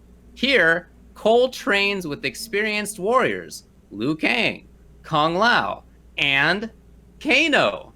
Okay? Kano, the bad guy, Kano? Yes, Kano the bad guy. Kano. Let's go. This movie's gonna suck hard. As he prepares to stand with Earth's greatest champions against the enemies of Outworld in a high-stakes battle for the universe. But will Cole be pushed hard enough to unlock his Arcana? Arcana? We got Arcana Heart in here too? His Arcana. Super dashes? Let's go! I want to see it. His Arcana, the immense power from within his soul, in time to save not only his family, but to stop Outworld once and for all. So, anyway, here's the synopsis. Destroy all expectations. Yes. Yes. Yes. Incredible. Kano, the bad guy. Cole Young. Dude, I mean, someone actually said in the chat. It's not characters. There are a billion Mortal Cole Kombat. Young, baby. Dude, someone in the chat said that this sounds like Forbidden Kingdom, and he's so spot on. Let's have a movie with Jackie Chan and Jet Li in it for the first time ever to team up, and the main character is some random white kid who has yellow fever. That's basically all it was. So Cole Young. I can't wait to meet Cole Young. He sounds like a winner. Actually, he sounds like a loser who realizes deep down inside he's actually a winner. I can't wait for the heartfelt Mortal Kombat story. Oh man, this movie's gonna be. He's actually the situation where it's like him versus Sub-Zero, and Sub-Zero's about to beat him. Oh, maybe he gets frozen, and then he's like the Arcana. Like, inside, his Arcana begins to beat. Yeah. That's right. And it thaws the ice, and he gets out, and he's actually going to be turning. He's going to turn out to be the kid of Johnny Cage and Sonya Blade, because they haven't mentioned those characters. Put up for adoption or some stupid. Yeah. Anyways. Well, you seeked out Sonya. Yeah. Cole goes in search of Sonya Blade. Oh, that's right. That's so right. Some people have been like, he has to be like a descendant of Raiden or Kung Lao or something. That's what he's gonna be. Hey, Kung Lao's the descendant of Kung Lao. Fact. Weird, but yeah, sure. Anyway, this probably This sounds. is why video games or fighting games shouldn't have stories, David. This is only proving my point. Dude, you realize that, right? the MK story mode is actually really good. The MK11 story mode is actually really good. Compared to what? I don't know if you thought that I was saying that Kung Lao is his own father. No, I mean Kung Lao's ancestor was the great Kung Lao, and that's his namesake. Come on. Yeah, no, I got what you meant. It just still, Don't it's not weird, everybody. Oof. It's not Philip J. Fry, okay? No, it's not a Philip Fry situation. Yeah. The other last community thing, obviously that movie is going to be bad in storyline, but action could be cool. Action could be, and that's honestly all I will really care about. So, all right, we'll see on that front. The only other community thing is kind of tangentially related to the FGC. The Pinball Hall of Fame in Vegas needs help. They are trying to raise $200,000. They've so far raised $54,000 on GoFundMe. Essentially, this is a project to store 700 classic pinball and arcade machines. They're building a new building. It's mostly done, but they have had a COVID, almost complete collapse of tourist industry due to COVID. Exactly. Yeah. So they're just in big trouble financially. No. They have they go into detail in their little GoFundMe. They say our lenders will loan us no more than the 1.7 million we've already borrowed. So they're trying to they're being upfront. So they're looking specifically for this stuff. And the loss in revenue due to closure for 12 weeks, like many businesses have in the US, well, all over the place. So anyway, they're in big trouble. They have GoFundMe, which you can find. I'll put it in. Oh, it's in the chat already. Toshin got it in the chat. So okay, and I'll put it YouTube as well. Dude, the craziest thing is that's a yearly tradition for me after Evo. I go to the Pinball Hall of Fame every year after Evo. And dang, that place is, I mean, obviously the building is really run down and it's kind of like old and stuff, so it makes sense that they're making a new building, but the collection of machines they have there and the upkeep and all that stuff like that, it's amazing. It is a wonderful, wonderful venue just to check out. Not even old pinball machines, but they also have a lot of the new ones. Like there was a brand new pinball machine that was based off of the 60s Batman show that is just like amazing. It is like the craziest thing, but it's like really good. It's a really awesome place to visit. I ran into Infilament there one time and a bunch of stuff. So yeah, definitely want to check that out. Okay, cool. Well, let's just kind of blitz through tournament stuff. Co-op. Maybe you're trying to get out of here. Yeah, I kind of got to pee, but let's blitz through it, man. I've been there. I know what it's like. Co-op Cup special 1st to 10 happened. Third Strike, of course. Most years, Co-op Cup is a huge Third Strike team tournament this year. Nope, because of COVID. So instead, they had very limited attendance. It was just people who were invited for exhibitions. And it was a small handful of people who were invited for the exhibitions. Was it like 10 players or something like that? It wasn't many. Yeah, there were only 8 exhibitions in total. And some of the players were repeats between them. But it was awesome. I mean, I had such a fun time watching it. The players all put on great performance. The characters are great. They had some of the ones that, you would expect. Okay, sure, there was like the Yun versus Chun set, etc. But they also had a bunch of really cool ones with Hayao Hugo versus Genki Alex was, for me, the highlight. And every single match that Hayao won with a Gigas with his 720, he took a selfie of himself at the arcade cab. Yeah, doing what Tubbo's doing right there. It was so great. And he must have won like half of them, something like 5 or 6 games. Yeah, there's a lot of selfies. There were so many final game, final round, near final game, final round scenarios. The Kuni versus Tominaga that Oric just linked in the chat. So good. That set was ridiculous. Makoto and Urian? No, Ryu. Makoto and Ryu. Makoto and Ryu. Makoto and Urian. Yeah, that was final game. Super good. Well, yeah, no, Kuni and Tominaga went to the final game at least. I don't remember the final round, but it went to the very last game too. Right. Okay. A couple of them did that. It was great, dude. I really enjoyed it. Super fun to watch. It was really fun to just like be on Twitter and everybody was talking about it and we're all like live tweeting it kind of. It's just we haven't had that very many experiences like that in the FGC. We're accustomed to that from times past, but this last year there just haven't been any opportunities to do that. So it was a lot of fun. Yeah, I mean, I know a lot of people know that, they will probably be surprised to hear me say this, but honestly, when Third Strike is at its best, it's probably one of the most fun games to watch. And again, the parry mechanic, while I'm not a fan of it when I play, but just like in terms of what it does, the hype that it builds, the kind of crazy scenarios that it produces, you cannot beat the parry for hype mechanic. Like, it is just one of those things that when it happens, everybody just goes nuts, dude. It's so good. And one of my favorite things about it actually happened afterwards. So Sugiyama Necro beat RX Urien. Right. Mm-hmm. And then afterward, maybe several days later minimum, I saw a tweet retweeted around from RX who was specifically looking up anti-Necro tech, and he found all this wild new stuff. Like incredible new Aegis combos and weird side switch situations, and he was like, "Yeah, I've been putting in the work trying to overcome this." It's 2021, and he's still doing it. Yeah, that's the Aegis in that game is so interesting and deep. It's not even just Aegis actually for Urien, just the way his juggles work, charge partitioning. He's such a sort of free character that you can do so many different things. Yeah, still finding stuff out. Was it 22 years later, something like that? Yeah, this is RX we're talking about, who is like the god of Urien, who has found so much tech. He's learning new stuff. Heck, I think it was was it Sugiyama who found like tech with Alex versus Hugo or something? Like they said he just messed with it for a few hours and he was like, why does nobody do this? And like he had like new tech. It's like crazy, dude. Or not kind of super jump into the corner situation. That was cool. And yeah, Sugiyama did the 6 down back fierce juggle versus Urien. It was great. Anyway, it's so good. It's so good. I really enjoyed it.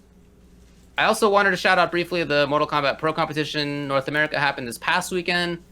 Kombat won the NA East and Rewind won the NA West. That's exactly the same people who won those 2 respective ones in the first week as well. So they seem like players in their respective regions. What happened to your boy that was like 3rd on your Player of the Year list? Yeah, he got to winners finals. He's really good. Well, there you go. He's on it still. Okay. Definitely. And then, so that's it for results. For upcoming, we did briefly talk about this before, but just to delve into it further. So the Killer Instinct DMC 3v3 is going to happen again. I talked about being involved with it the last time they did it in November or something of last year. Ultimately, I wasn't able to participate, but it was really cool. Super cool idea. You have teams of 3 each. Each one of those teams has a captain. Tubbleware was a captain, for example. And then you have a list of players that you can draft to be on your team, and you end up with however many different teams of the captain plus 2 players. So we ended up with, obviously, him as captain. He drafted TitaniumTigerzz, and then afterward drafted me. So that's our team. David is being humble right now. I had the number 2 pick in the draft, and I picked David. So I could have picked anyone I want, and I picked this schlub. Woo! So don't be a Ryan Leaf, dude. Don't be a bust on the team. All right, that's all I ask. I feel like I'm doing all right, to be honest, buddy. You're doing fine. You're doing fine. But we'll see how that translates. We'll have to keep up the lessons for sure. Keep up the playing a lot. The other teams involved, like there's Katana Prime and Foxy Grandpa on one team. I don't remember their third. Their other third is also from the UK. I forget who they picked. Oh, sick. Okay. But he picked an all. He just wants the lag for the win. But wait, who's the captain? What's going on. Who's the captain of that team? KP was the captain. Oh, interesting. Is KP? So all the captains weren't necessarily like KI veterans. Oh, okay. Not this time. Gotcha, I'd say of the captains, as far as I know, like I'm not trying to gloat, but as far as I know, none of the other captains was top 16 at a major, besides myself. So okay. I'm just planning on carrying our team to victory regardless. Cool with me. I'm trying to win. Like there's Match Reno dollars on the line. I'm trying to get paid. Yeah, no, it's gonna be cool. So that's February 20th and 21st. Yes. Yeah. Correct. Yeah, it was whenever Capcom Cup was gonna be. February 21st. Yeah, I just looked it up to make sure. Yeah, there we go. We're gonna win. Our team is free TV. So yeah, and I played the other day. I saw people asking in chat they didn't know that TitaniumTigerzz was playing this game. When people started playing it again in springtime or thereabouts, he was one of the people who was picking it up at that. Yeah. Right. Yeah. And he's playing Thunder, who's a super good character. and he's very talented, obviously, as a player. So I'm really looking forward to seeing how he gets there. We have some play dates set up. We're gonna be playing with each other, try to train up a little bit. Yeah, Thursday will be. It'll be fun. Yeah. Sage is real close, man. I mean, I watched you guys play. Sage is real close to cracking the KI code. Hopefully, I can get him there. I believe it. Well, that's all I got. All right. Good luck to everybody tomorrow, which in the United States is a day that. Gonna be a day. It's gonna be a day. I'm scared. I don't know what to say about it. Yeah, it's gonna be a day. What time is the inauguration? It's at noon, right? Isn't it noon Eastern? I'm It's actually Eastern, I'm- terrified. I'm gonna try to sleep through it. Hopefully, I wake up to no bad news. You're gonna wake up to your pocket buzzing constantly as everybody. Dude, oh my god! Did you see what happened? I might, dude. I might. Honestly, I don't expect that kind of stuff to happen, but you never know. So Yeah. we'll see. Well, we'll see what happens. Yeah. Okay. Anyways, thanks guys for Did tuning we in. talk about? Yeah. Okay. Let me just before we get going. I've seen people mention this in the chat. I didn't think it was such a big deal at the Mortal Kombat tournament. Like I just mentioned in the pro competition, one of the players, TitaniumTigerzz, had a variation name for one of his characters that was, I want to say, NRS. Why did you do this? Or something phrased like that, right? Some difference in that. NRS, please. It was something. Why did NRS do this? Or something like that. And one of the rules is your custom variation name, which you can make basically anything as long as it's like not a swear word or whatever. Like the game prevents you from doing it. You couldn't make fun of the game or NRS, the developer, or the people running the tournament. Limited other things like no slurs, like whatever. And so he did have that in the top 8. He had this, why did you do this or whatever it was, and he got banned. I mean that was the rules. Like I didn't think it was such a big deal. Maybe other people do, but to me it was like, yeah, NRS doesn't, or WB or whatever, doesn't want NRS to look bad. Yeah, I mean, it makes sense to me. They're the ones fronting the money. It's community tournaments have whatever name goes because there's nothing like that. So we have plenty of opportunities to like show off our silly names. I have plenty of silly names. Believe you me, on my characters. But if I were in there, like I'm already regulating myself anyway, I guess as a commentator. Like I'm in this situation all the time of like, there's stuff I would say in some contexts and not in others. And you just got to feel it out. To me, it was no big deal. Yeah, it was a joke. Obviously, he wasn't actually, I think, trying to be like some major jerk. He was just messing around, but still. And it's a set of weekly events. There's like 8, I think, per region. And he's welcome to join the others. And it's all about how many points you get. Then you get to the finals, and the finals are where the payment happens. There's no payment until the last thing that you qualify for. So he still has plenty of chances to get in there. Anyway, I don't think it's that big of a deal. Oh Jesus! That's jump, James. No. She didn't jump. She fell off the table. She It tried to. definitely was a rule because, and I know it was a rule because the first one of these that I commentated for the Europe one, they also kicked out Josh, I believe it was, from the UK because he had some other whatever joking around name. I mean, it's yeah, it was a rule. In conclusion. Okay, fair enough. All right. Well, anyway. Yeah. Whatever. All right. Well, I'm where you are now, David. I have to pee too. So. Gotta pee. Let's bird him. Think of water. Think of flowing. Think of the river. I'll pee right on stream. Don't make me do it. You understand? I'm right next to you. I can pee right on you. I guess that's true too. Okay. All right. I'll stop this. All right. Well, bird him. Bird him.